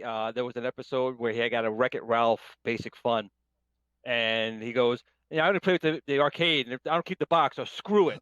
So I did a video of me basically passing out over it and fell over my son on that one. So then he did another video, and it was the Mortal Kombat. And I'm watching him, and I'm like, don't. He takes the box, goes, you know what? I like this box, and Glenn will be happy. I'm not gonna destroy this box. I saw that one. That one was good. I even keep the boxes to my computers. Yeah, I kicked myself over one box that I threw away with my Atari Jaguar box because the Jaguar didn't sell. Yeah, it didn't sell a lot, and the box is delicate as tissue paper. Wow. So I had thrown it away. I got another one, for when I bought a couple. I have to have a couple Jaguars. Can't have just one. So I have a box for it. I had to go. Yeah, exactly. So I had to take a black magic marker and I'd go touch it up for like 3 days, just trying to make it look halfway decent again. My wife calls me the box man because I tend to get something from Amazon and I'll keep the box and then I'll put a box full of stuff. There it is, Doug. When I bought the Fire Stick, when you showed it for $20 or whatever. Still at the box. Yep, I do too. And Angel, that's something that's something that you could do as well because you do print stuff. Make classic console boxes that they came in. There you go. That would be phenomenal. I would love to get a really nice quality box for my Coleco Atom, for my Jaguar, for two of my Virtual Boys. My son, put him in a box. I would just like to get. So I really wish someone would do that because a lot of people buy these consoles and they want it to collect them, but half the collection is getting them in a box. And I don't really care if it's original anymore for some of these. I just want to have a nice box to display them in. Right. Just saying. Yeah, that's a good idea. That's definitely a good idea. No charge. Free charge. $1 million. I got too many mice here. I moved my backdrop. I got traps for that, dude. No, Yeah. my backdrop. Milton Bradley. They make it. Like who? Mousetrap. Mousetrap. Mint Broadly. Until you lose again, the little they diver guy, ruined and then that game. Rant time again. They redid Mousetrap and they ruined it. They totally ruined it. The game used to have a big board and all these traps, and they was like, no, it's too complicated for kids today. They simplified it, and it's garbage. The new Mousetrap is garbage. You got to go on eBay get an old version. They ruined Mousetrap. Did you see when they put pants on the operation? Yes. Yeah, they're killing me. Ridiculous. Hang on. Ridiculous. Hang on. A super chat came in. Arcade Renegade wants to know, when is the At Games plug and play going to ship? I believe it's June or July. What they were saying. Yeah, that's what I put it in the chat, but I wanted to make sure we addressed that. I think if you want the special edition coronavirus version, it's June. If you want to wait a little bit longer and get the non-virus one, it might be July or August. I missed that in the beginning. What was that about? What is that about? The virus? No. Oh, it's the Umbrella Corporation in China. They were manufacturing some. Oh, it's the joist. It's like the arcade. The Legends Gamer. It's the Legends Gamer. It's like the control panel that's on the Legends that they made it so that you don't need you can buy just that. Right. It's wireless. It's got a battery built in, so there's no wires on it. It's got 8 buttons. 8 buttons, no spinners, no trackball. Right. It's got buttons on the sides for pinball action. He wants GRS components for it. I'm telling you right now, we are working on it. But the priority right now is going to be that Star Wars yoke. Once we get that thing rolling and in production, we're going to focus on our other things as well. So we will be working on that. Good deal. But back to Operation. Yeah, so back to our regularly scheduled Glenn rant. That was another one. They said it was too difficult because you had to you go in there and you can't touch the sides. It was too difficult. They made it easier. What is wrong with people? That's the point of the game. Exactly. The game is too challenging. Now soon they're gonna start making a Jenga where you get to glue the pieces together. Double-sided tape. Double-sided tape. Lego Don't fall over. Yeah. If anything, they need to up the difficulty level. Like, let's have Operation with some more severe consequences. Like, let's hook up a car battery to that bad boy. I don't understand. Let's really test your steady hand. Let it spit blood at you. I don't understand this trend of, it's got to be, everyone's got to win. Everyone's got to have the same experience. No, you win because you work hard at something. If you don't win, you try harder till you do. That's life. That's life. That just brings that topic up about the world is too sensitive right now. Everything is you got to be all lightfoot and tippy toed on everybody. I guess that's an extension of it. But I'm just talking about just the toys and the games. But that is an extension of it. The society today is, I don't know, they lost their way or something like that. When I grew up, you worked hard. You got a reward for it, right? Yeah. I was in sports, believe it or not. I was in sports as a kid. I did soccer, which I was very good in soccer. I got a lot of trophies in soccer. I was a fat kid. I was a goalie. I did well blocking the goal. So that was good. Baseball, I did okay. I did sometimes got a trophy, sometimes not. Fat kid, did football, did okay there. But you worked and you're rewarded for working hard.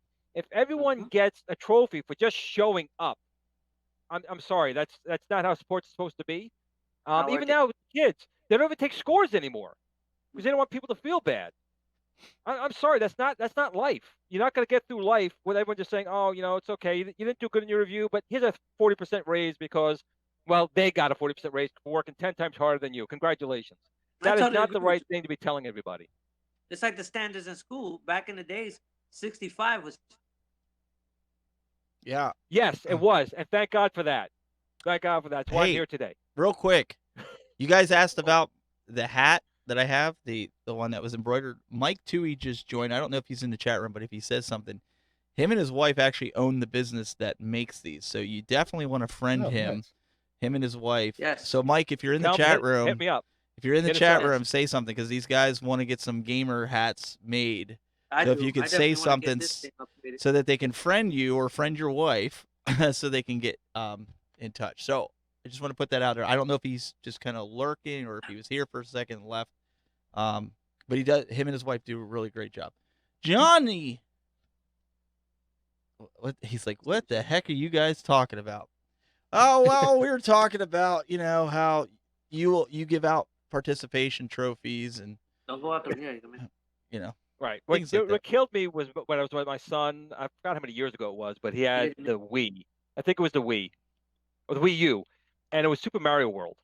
And we got stuck on a level, and we were trying to do it. We did it like 3 times. We turned gold. And he goes, "Oh, we get a free pass." I'm like, "What do you mean?" "Well, if you can't do it 3 times, the game just gives you a free pass. You can walk through the level." I'm like, "What? That's ridiculous." He goes, "Yeah, look, we went to the level. You couldn't get killed or nothing because you know what? 3 times you didn't do it." I was like, "Cole, turn the game off when I'm playing it again." Put another Mario game in. We actually have to play to advance your skill to go through it. And we never play the game again. Super chat. Do Angels marquees have black plastic on them? This is from our Arcade Renegade. Arcade Renegade. Arcade Renegade. Do they have what you mean? The frame? The frame is made out of PVC black plastic. The actual bridging around it is also PVC black plastic, which is totally removable. A lot of people seem to think I glue these things on. They completely come off, so you can change the graphics off. But that's And the only thing. you actually have wood in there as well. There's wood inside that PVC, isn't there not? No, it's completely PVC black, a black frame. Let me actually get one. His video I'm got right in front choppy of all of a sudden. Right here. He's Is it good? There it is. Okay. Yep, I sorry, see I'll it. do that. There you go, Angel. Yeah, this is not wood. It looks like wood, but it's straight up PVC black plastic. It looks like wood, It does. but it's not. And Yeah. you have color options, don't you? As for the frame, no, but the marquee, no, but the frame, yes. I get them in I could get them in a black or white, and then I could do the vinyl on top of it. I could do the Gotcha. vinyl on it different colors. Or he can That's also what I'm spray thinking. paint it too. Yeah, because Yeah. I saw a pink one like that you did for Miss Pac-Man, I think it was. Yeah, that was Somebody- for a good friend of good friend of mine, named oh God, I can't believe I'm getting twist-tied right now because he is Jackson. His last name is Jackson. But definitely, I did one for his granddaughter. He actually just ordered the Pac-Man. He didn't even know he was getting the pink on it, so I threw the pink on there. But I've done the pink for P-Dubs, and I've done a couple of the pink framing for the Miss Pac-Man, which is good. It looks good. Glenn, Yeah, I'm actually thinking about removing the side frames, but I'm afraid everybody's gonna be like, "Oh, but I already got it like this." So I don't know. I was thinking about it. It was just a thought. Glenn, there's a guy named Sean Powers in the YouTube chat, and this is more up your alley. He said, any of you guys recommend a product to hook up all of my old machines, Atari through Genesis, on a new style TV? I know picture quality. Oh, dang it. Scroll. It's going too quick. Hang on. I know the picture quality isn't made for it, but just one hub that I can plug and play all them in there. And then we have another super chat. Actually, I think Doug might be better answering this one. Mine, I just use still a USB composite to RF converter to an old TV set. So I try and keep it really old school. There's definitely some new things you can use. But Doug, do you have any recommendations? Hyperkin is kind of the main go-to as far as my opinion, as far as companies that kind of specialize in that, as far as connecting older consoles to modern HD televisions. They have a plethora of different one-off cables that'll specifically set up to connect a Sega, a Nintendo, a Wii, all these things that had RCA or component cables, things like that are went the way of the dinosaur. They've got things that can hook you up, and then on Amazon you can find some third-party knockoffs, and it's a hit or miss whether some of those will work out for you, but there's a lot of really decent cheap alternatives out there that won't cost you an arm and a leg. You won't pay more than $15 and you'll be up and running, and you'll have your old school consoles hooked up onto your modern television. Sorry, Doug, I just saw Atari and I immediately went to Glenn. No, you're fine. No problem. Yeah, no problem. Yeah. Well, like I said, the stuff I use. I mean, I'm not always, especially with the older consoles.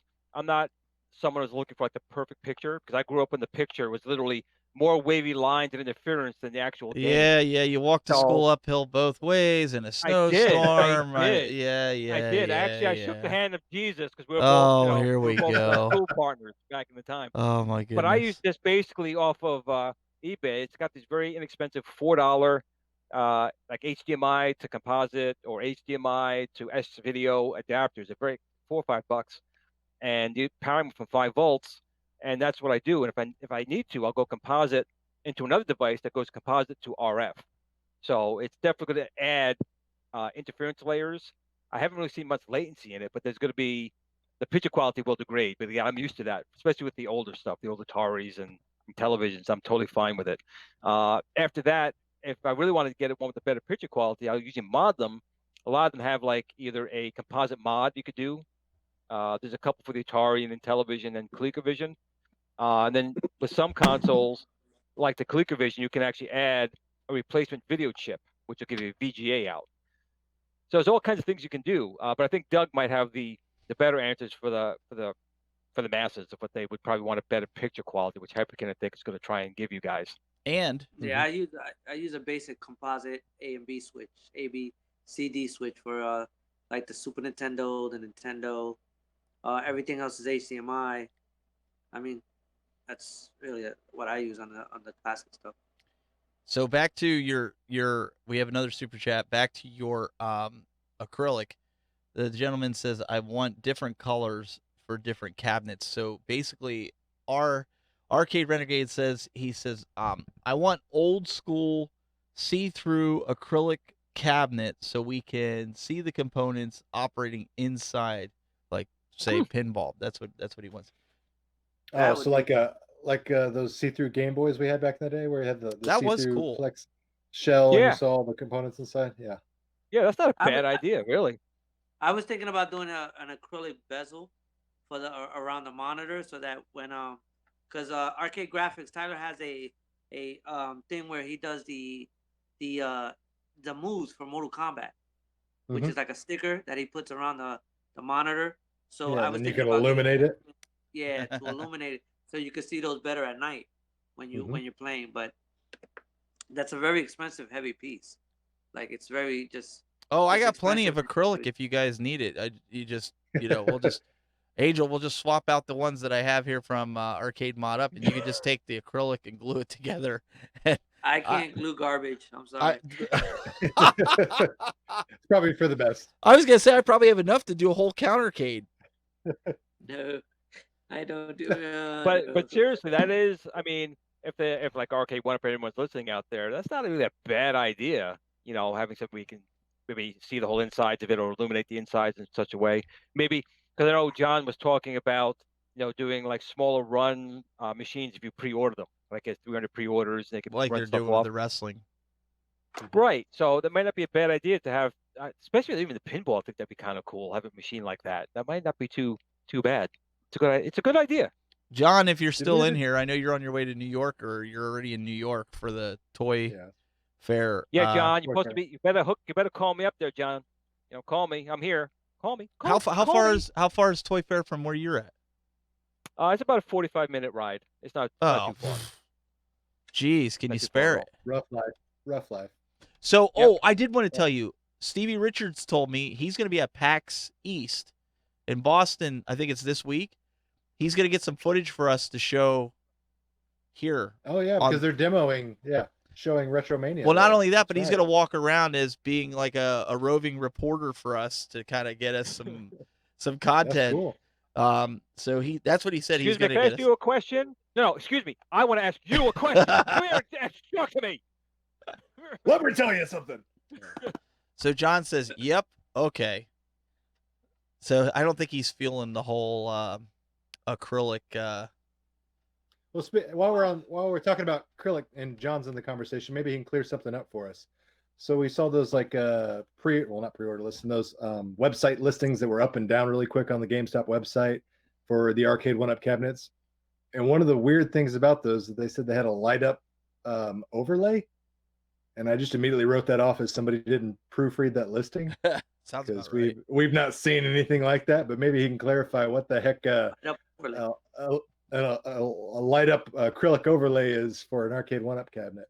If that was a typo or if they've got some secret sauce I aboard. kind of think I know how that could happen, though. Like it would be probably just a bead of LED right in the very edge of the controller panel, Yeah, I and think it just shine know what? right through. When I was in New York a couple weeks back, I was talking to Scott, and I think that was a slip of what they're putting on the double dribble and bubbles cabinet. That all makes sense now. Yeah, it was a special edition light up. Yep. Yeah, it was. It's called the Lighthouse cabinet. Oh, Yeah, great. I think that was before he said, I couldn't say anything else. That was before he actually made that comment, so I think it's okay. I can talk about it. Yeah, he said, yeah, it's light up. So now that rumor's gonna go around the internet like wildfire. Heard first on the Retro Buzz. Yeah, they're Yep. gonna be like, what the heck are these guys saying?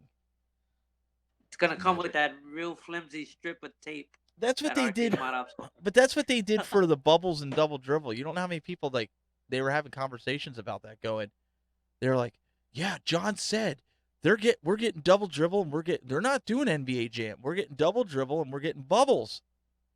Like people were actually arguing about often this. lost on the internet. I was like, Well, in all honesty, John, no one can say things like John.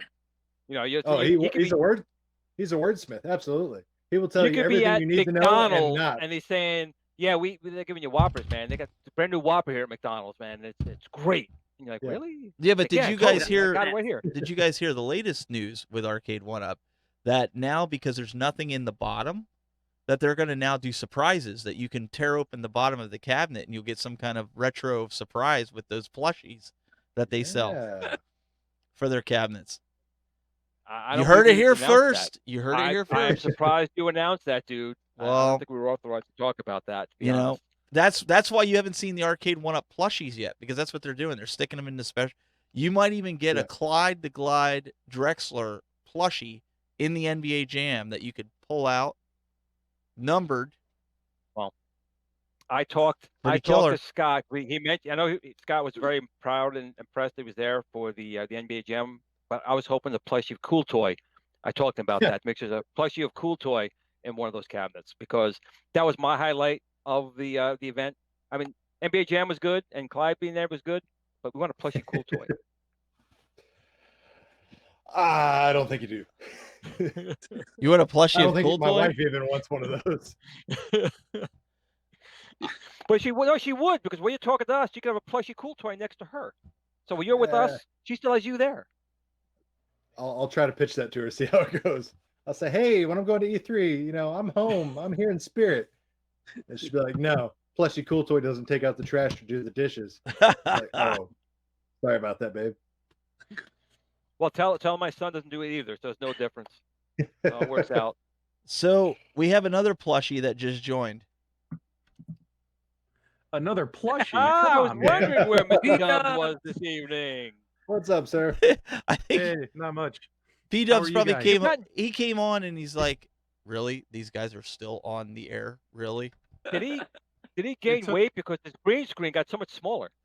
Well, His head got bigger. I haven't pushed all the way back. Yeah, dude, the traffic was terrible. It took me an hour and a half to get home, and I walk in the door and I turn on my computer. You guys are still going, bro. No, we started late. We only started 15 minutes ago. We got started late. Listen, did you hear the pre-show? Did you hear the Arcade 1-Up breaking news that all the new No. cabinets are going to have tearaway bottoms that are going to have the actual plushies that they announced last year at CES. The NBA Jam is going to have a limited edition Clyde the Glide Drexler, and one might be autographed if you're fortunate enough. It's like one of those surprise Charlie and Chocolate Kinder, Factory. well, like the Kinder Golden eggs where ticket. there's a Golden toy ticket, yeah. inside. John just let the cat out of the bag. Horrible. Is this real? Come on, man. Yeah, I've been in the man. car. Dude, I've been in what the I car. what I You li- I'm pre-ordered giving you an exclusive here. Would I lie about this? You Yes. just pre-ordered it. But it's what the people want, P-Dub. People like those surprise Kinder unboxing- eggs. I mean, they're all over YouTube. Yeah, they're all over YouTube. Yeah, These- I mean, It's a these great- 9-year-olds named Ryan that are making $36 million. Right? My son watches him too. He has a video Yeah. game too, Ryan's World. Yeah, he's the one that got us all busted for COPPA. Yep. Thanks, Ryan. So I got a couple of things for you guys. I know you're. Oh, probably getting thanks ready- for joining the Retro Buzz. We'll see you again next week. Yeah, I know. But hey, one of Past these the is for hour. you. One of these is for you, Glenn. So Oh, you okay. can't see it. You can't see it because I have the screen behind me. But I put your Tron stick in my Legends on the Player 2 side, and with the control mirroring that they gave us the ability to do in the latest update, it's pretty awesome. So yeah, I just wanted to say thanks for sending that my way, and I'll probably make a video for it. I think it's a great product, and you sold a bunch of them on National Owners Day, didn't you? Yeah, we sold quite a few actually. I'm very surprised how many went out in one day. We did. So I'm glad you enjoyed it, and I thank At Games for that firmware update, because there are people that, even though I made the joystick swappable, it does take a little effort to swap the joystick out. So by putting it in Right. the Player 2 position over there, I was going to come back there. You can leave it in the whole time, and you can still use your regular joystick and then play Tron the right way. So it worked out really well. And I'm a slacker, great. and I still haven't installed mine yet. Why am I not surprised? I Gotta have get mine. I figured I'll let somebody else be the guinea pig on this one. Well, Doug has it in a while. Doug's been in there a while. Yeah, but Doug Yeah. got it in there, no problem. But now I know Yeah. P-Dub's got it. We're good. Hey, hey, is that Angel? Is that Angel I see over there? Yeah, I'm the fourth box now. What's up, buddy? I'm the fourth Best- box. How you doing? He's the Good. fourth Best- fox, man. Yeah, That- man. I'm on the t-shirt soon. I'm gonna be on that t-shirt soon. We should do that. we should do. T-shirt with a guest host once in a while on the shirt. That's not a bad idea. Put It could the be a Velcro image. put Now- everybody's logo on the back. Great. Then we'll have Well- Glenn already got first. He already said he wanted first, so he's up. Gotta It'll be look like a NASCAR jacket when it's all said and done. Well, you Well- could always put a light up marquee on the T-shirt. You could always do that. See? And- Well, See? That's Glenn's what I already told spoke to him. that. Cool. That's what I Glad told already him. got that Doug part. said as long as he gets the armpit, he doesn't care. Yeah. Like, I don't You need know what notoriety. They have flexible screens now. So we can actually put the back of the shirt, one of those flexible screens, and play our videos on the shirt You know, while they're wearing it. you say that, but there was a guy that created something called Sight Shirt, SYTE shirt. I know all about it. I I got know all two. about it. The guy sent it where you could put an iPad in your shirt or I an seen that. iPhone, and he had With it. the mouth. Yeah, we have them. We used it for Halloween the one time. We made it look like you could see right through. Yep. And we did it one like that looked like a robot. But yeah, they were pretty The cool. heartbeat and all that. I But they remember actually that. also have fabric organic LEDs. And they can Ooh. actually weave it into fabric. Ooh. So I'm talking literally, you could turn a parts of your shirt or your couch or furniture, and they could become illuminated or a TV set. They've had it for a couple of years, but obviously it's ridiculously expensive right now. They still can't even get these Razer flip phones to not break after a few flips. But I think the Imagine Retro that. Buzz could pull this off at some point. All right. So Retro Arcade or Renegade Arcade. Let me read this. He said this is for Scott. So John, you need to listen to this. He said, Arcade Renegade. He said, Scott Backrack, I have the most amazing NBA Jam mod ever. Please add me on Facebook long enough to hear me out. I have a YouTube rep, though, if he wishes to announce himself. I have so many dollars making ideas that your company needs to balance it out for financial stability. I'm just reading what he wrote here. So you can Talk to him.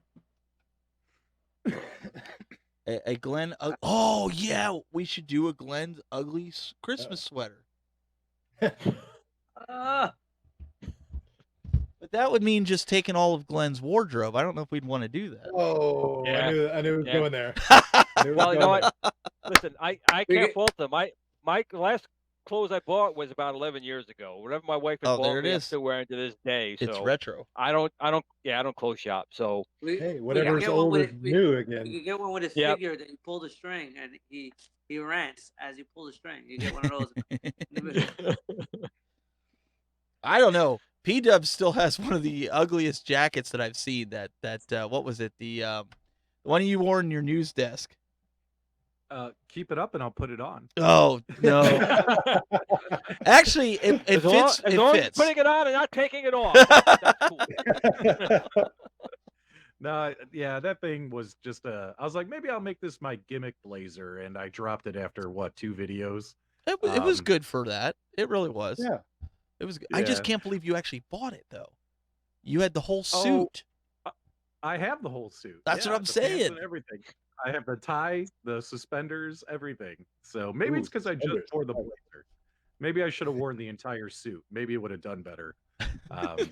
The full ensemble, yeah. More views. That's funny. Yeah, I'm Am I surprised. the only one who's kind of excited about the Tiger Electronics coming back? Come on. No, Am I the not at only all. one?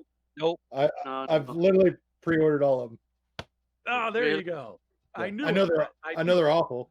They said that They they're are gonna awful. They are horrible. tweak the game, but like growing up poor, like my family and relatives, they knew I liked video games, but like that was the price range of a video game I was going to get for my birthday. So I ended up with a slew of them growing up. So I've got a very special affinity for them, even though I will openly admit, yeah, they're terrible games. Oh yeah, they're gonna be dog crap. But let's put it this way. Let's But put it's it this way. $15. They're It's still going on and $15. on in the chat room about this light up overlay that's not going to happen. They think it's legit. yeah. But go ahead. Go ahead. Sorry, Peter.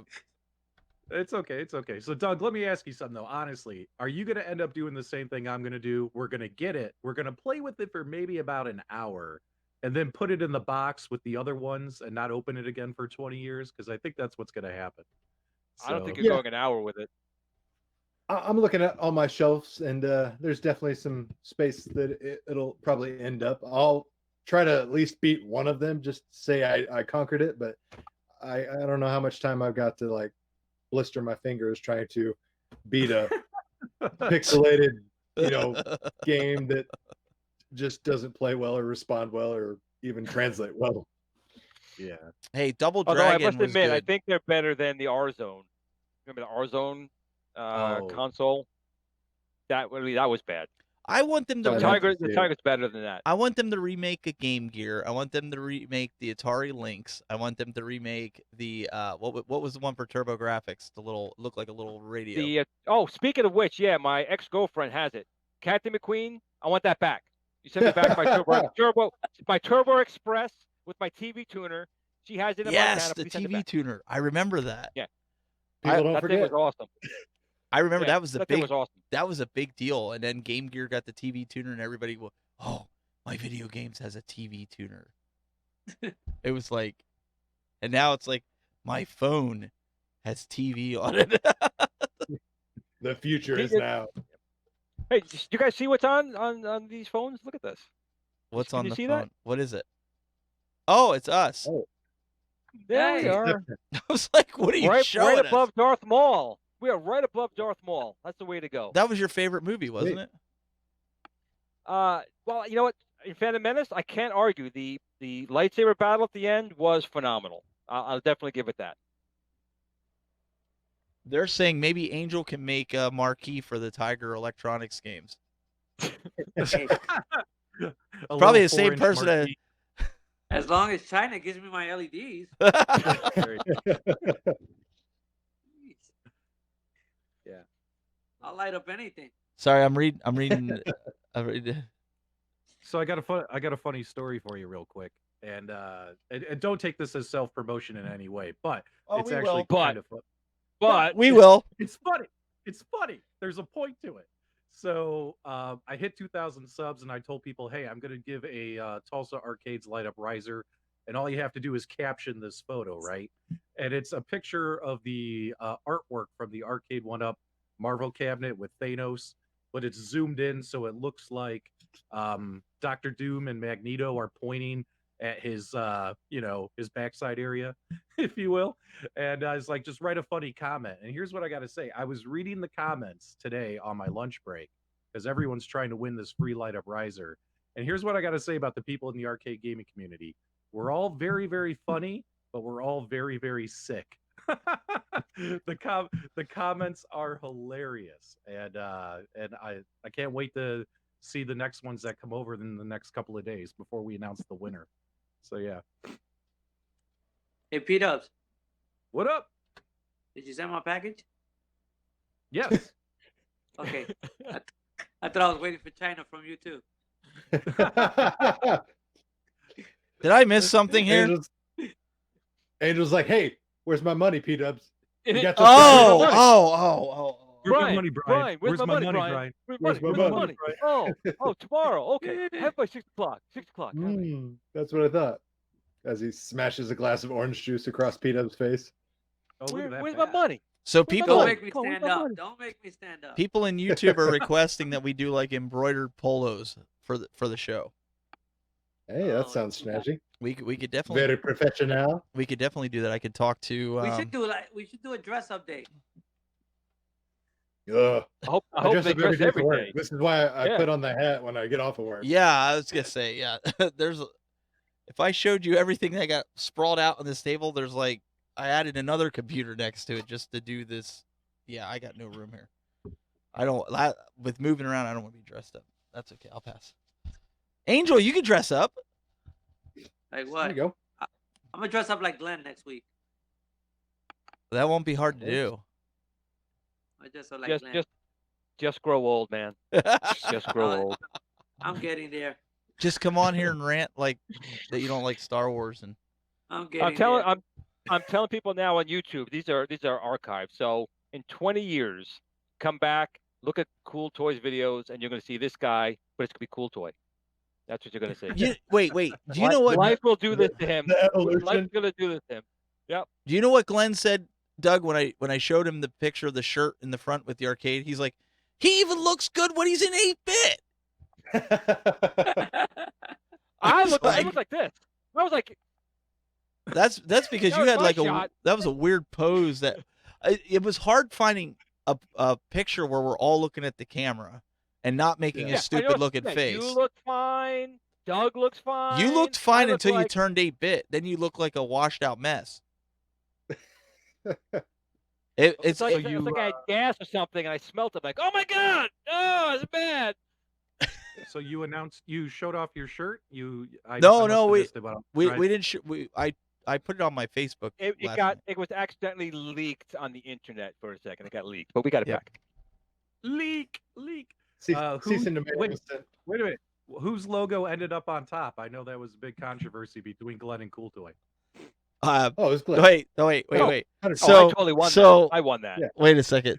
So You yeah. put me in an armbar and I tapped out. And I was like, all right, fine, you get this. Okay, so you asked who ended up on top. Check this out. Hang on. I just gotta wait for the dang page to load here. All right. All right, here we go.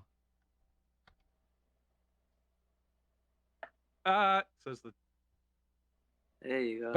But see, I am on the right. Okay. No, you're on the I'm left. on the right. You're on the left. Am I on the left? You're on the left. Well, on my screen, I'm on the right. Okay, well then, Is that yeah, the- it's backwards That's too. the but back of the shirt. there you go. that's the I think back. it looks That's the back great. of the shirt. And I then think it looks great. there's yeah. there's the front. That's what Yeah. Glenn's Now look at talking my about. face. Now look at their faces and look at mine. It looks like someone just punched me in the jaw. My head's going back in agony. So you look like Glass Joe. Exactly. And Doug again looks stunning, even in 8-bit. Give him 2 pixels, and the guy looks amazing. We tested that earlier when my signal was messing all up, and it definitely doesn't look amazing. Trust me. So that's who won that was the controversy. So Glenn said that was the only way. Right. He said Yeah. that's the only way he would That was agree it. to it. Yep. Yeah. No, was actually, it. you wanted And it he wa- bigger. You wanted it bigger. I did want it bigger and lit up when you farted, but you know. Where did P-Dubs go? Oh, there he is. I was trying to figure out what button he was. Did you guys talk about the TurboGrafx 16? I've been in the Yes, car we for a did. long time. Yes. Oh, okay. Oh yes, me and Doug had a smackdown on that one as well. Oh, wait. Yeah, I have to go Yeah. back. I couldn't switch fast enough. Like, I thought Doug was going to throw down. Glenn was making some lofty claims. Let's put it that way. Stating Factual claims. absurd, Factual claims. absurd Just a fact. alternative facts. It was like the debates. Yeah. It was like Yeah. watching the Democrats go at each other. Basically, Glenn was trying to say the TurboGrafx was superior to the Sega Genesis in every single way. Not every all the single while- way, just the ways that matter. Oh, Tell okay. him, Doug. Oh, Tell him God. we don't have a movie. I'm a calm guy, but you're gonna make me like adjust and like look directly in the camera. We're gonna get a WWE promo like really quick. I'm gonna cut it. I'm gonna tell you about the pay-per-view coming up. I'm gonna tell you what I'm gonna do to you, Glenn. Tell you what you're not gonna do to me, and I'm gonna tell you all about Sega and how they're the superior, stable. There And no one are beats Sega. advantages. I've got it on my being test for a small, reason. small and scrawny has advantages. When you're doing one of these, when you're coming around doing one of these, I just slip right between your legs, bro. Right It's down true. there. Do a little who was it? Is it not Liu Kang? Who was it? Mortal Kombat. The guy with the glasses. Can't think of his name.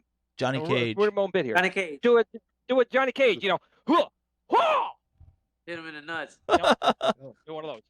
Now, That would now be mind like you, TurboGrafx to have to fight dirty. Doug, now mind you, he's been doing Stevie Richards' training, so he thinks he's all. I have. That is true. I have. He thinks he's been- all- he's yeah. Richards too. No, That's good. and you know what? He's absolutely great. He checks me every couple of days. Glenn, how's this going? How's it going? You know, you doing this? Oh my!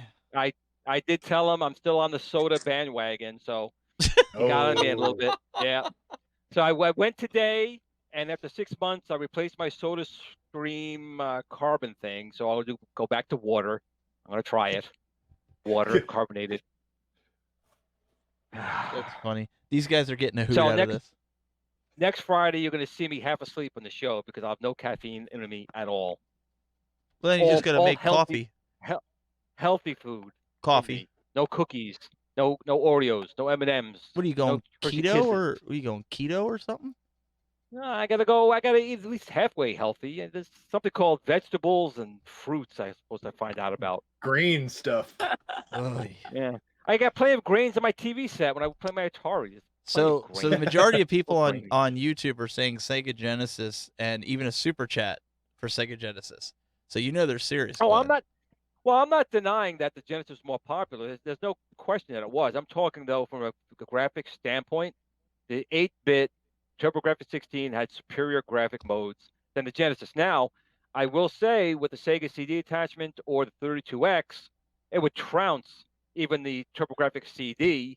But unfortunately, it was very rare that anyone took advantage of those modes on the Genesis. I mean, just look at Mortal Kombat, which is a better game on the Genesis because of the blood mode. But it's a pixelated mess because it had very low 64 colors, where the TurboGrafx would have done 489 colors on screen at once. Just state in the facts, bros. Just state in the facts. How'd that work out for Street Fighter 2 there, Glenn? Well, I totally admit it wasn't even Street Fighter 2. It was Fighting Street. Fighting Street. And I'll be the first. And to be honest, though, it was a completely accurate rendition of Fighting Street Fighter 1 in the arcade, which sucked balls. It did. Point blank. It was a horrible game. So they completely recreated the horribleness of that game at home for you to spend $500 on a console to play a $50 game that sucked.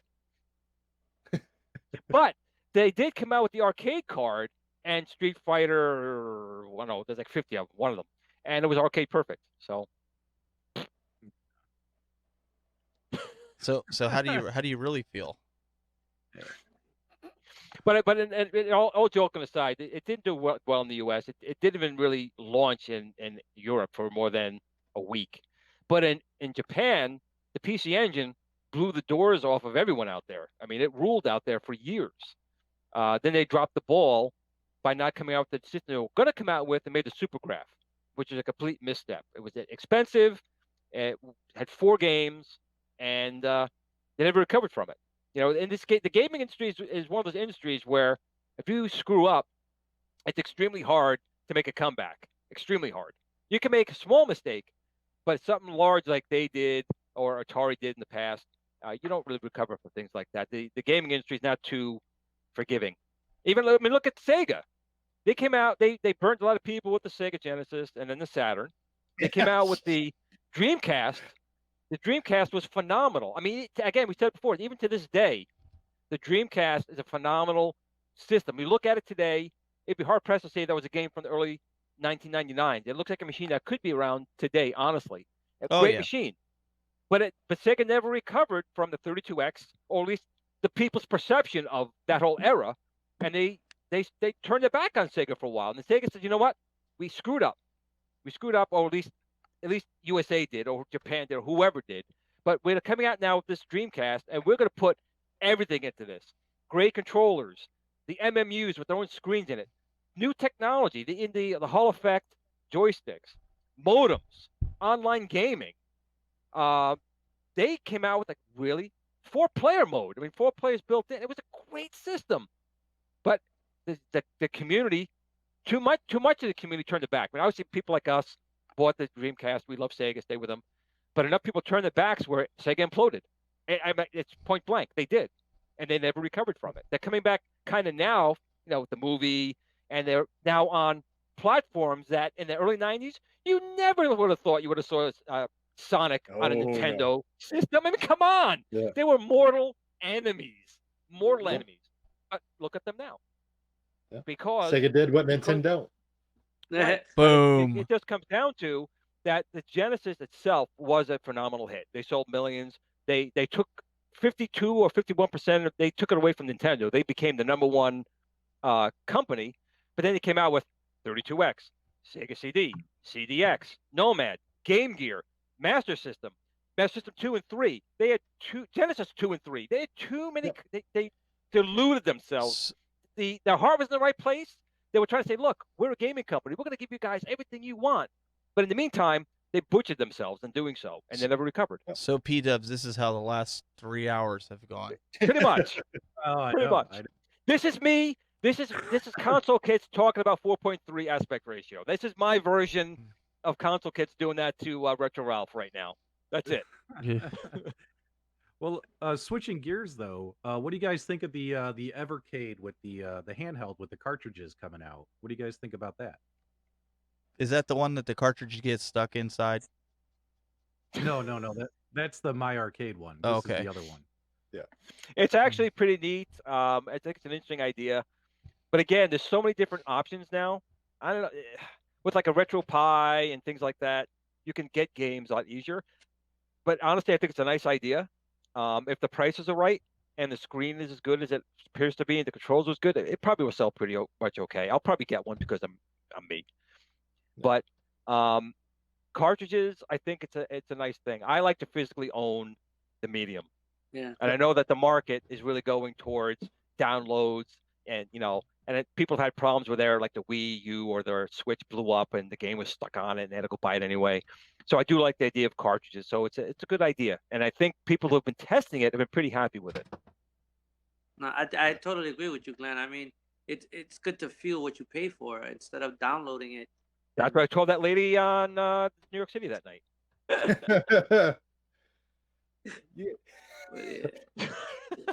No one's touching that one. On that note, I think it's time to wrap it up. We've been going like 3 hours strong. This guy still needs to eat dinner.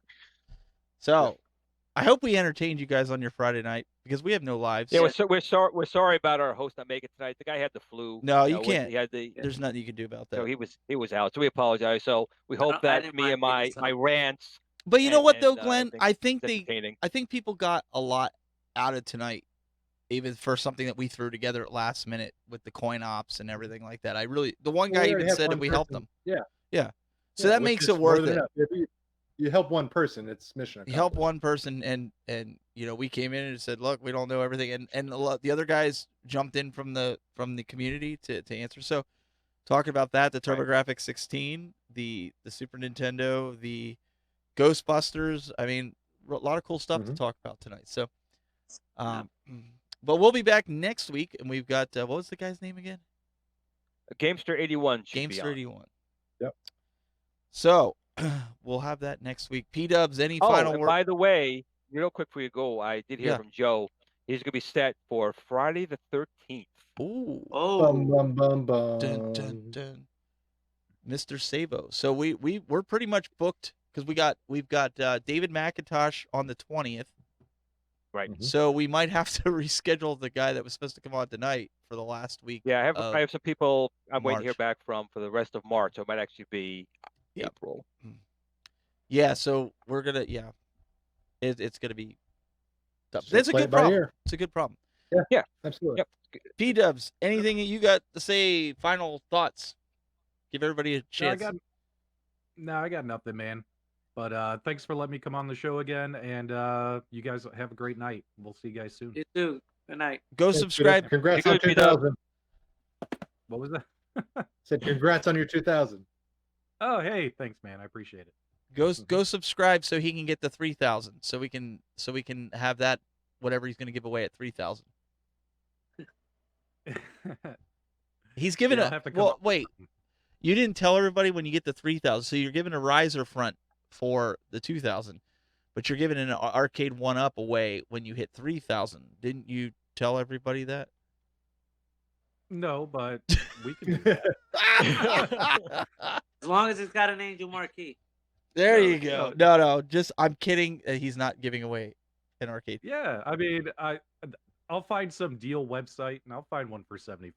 We'll get it done. They're saying P-Dubs Give him silent. a countercade, the same thing. P-Dubs silent but deadly. Oh, here we go again. Crop dusting. Crop dusting. We're still on the crop dust. Listen, I'm reading the chat room, man. That's all I'm saying. My understanding is that Retro Ralph is still having to go get oxygen from the hospital because his lungs were damaged. That's my understanding. All right, guys. And we got Mr. Angel. Anything final? Where can they, if they're interested in an arcade, even though you can't get anything because of the coronavirus, how can they get in touch with you so you can tell them that you can't order a marquee from you? This Sunday I'll reach out to everybody that wanted to place an order, let them know where I stand. I should have enough. I'm gonna complete what I have on my clipboard now and should be able to take some more orders this week. But after that, we're just gonna shift for a little bit to do a couple of other things on the countercades, on the ad games, anything that doesn't have to do with LED lights. Maybe I'll tap into that LED plexiglass. Now you got me twisted here. The control panel, the protector. I might try that. I think I'm gonna try that. Ooh, I'll figure something out. I'll figure that out. And Steven, I'm gonna work on that Star Wars. Cool. Sounds cool. You guys, Star Wars. Glenn, Doug, any final words? Doug will be jealous of you as you will be in Star Wars land. So yeah, you can find me at Disney World next week. So if you're in the area, come say hi. Let's go build some lightsabers. So what? Hang out in the Star Wars area. I'm sure you'll find them there. And I was just gonna say, you better what day, what time people will show up. Hey, will Doug, be- let me know when I can come. I'll be to the grown man crying, clutching all the merchandise and being dragged out by security. I was just gonna say he'll be able to spot me. he'll be the grown man crying because his wife's like, no, you're not. Doug, step away from that. Yeah. You are not buying that. Exactly. That is verbatim what is going to happen. That's- I've already warned her. She knows what to expect. The public knows what to expect. It's going to happen. She's gonna be like, Douglas. You So don't we need to have that. a cool toy fund so we can buy his lightsaber. There We you need to do a Kickstarter on that. I think. There you go. Anything you got final, Glenn, before we wrap her? No, just once again, great talking to everyone here. I do apologize about our guests, but we had a good show. And thanks everyone for all the support for all of us here, the community as a whole. I mean, it's really good that everyone comes and watches the show and talks back and forth. It's just really cool. It's enjoyable. You have a hard day, a hard work week. Come here on Friday nights. We kick back and just talk. I tell Cool Toy the truth about the TurboGrafx and Sega's Genesis. You know, it's just heartwarming. It's just heartwarming. The next Had to segment get that last jab in. the next segment you guys are going to see is Celebrity Death Match, but it's going to be Arcade Death Match. It's going to be Glenn versus Cool Toy. I'm telling you, the segment's coming. So you got Glenn's rants, you got Arcade Death Match. You know what? Slap each other. I think we could do a pay-per-view on that. They still do that. Is pay-per-view still a thing? We could do that. You guys can slap each Pay-per-view. other around with some minis. There you go. There you go. Oh. Oh, Oh, my phone's something- now going I off over was here like like- crazy. I was like, wow, now we're hearing doubles of that. All right, guys, we'll see you next week for more of whatever this was. Pandemonium.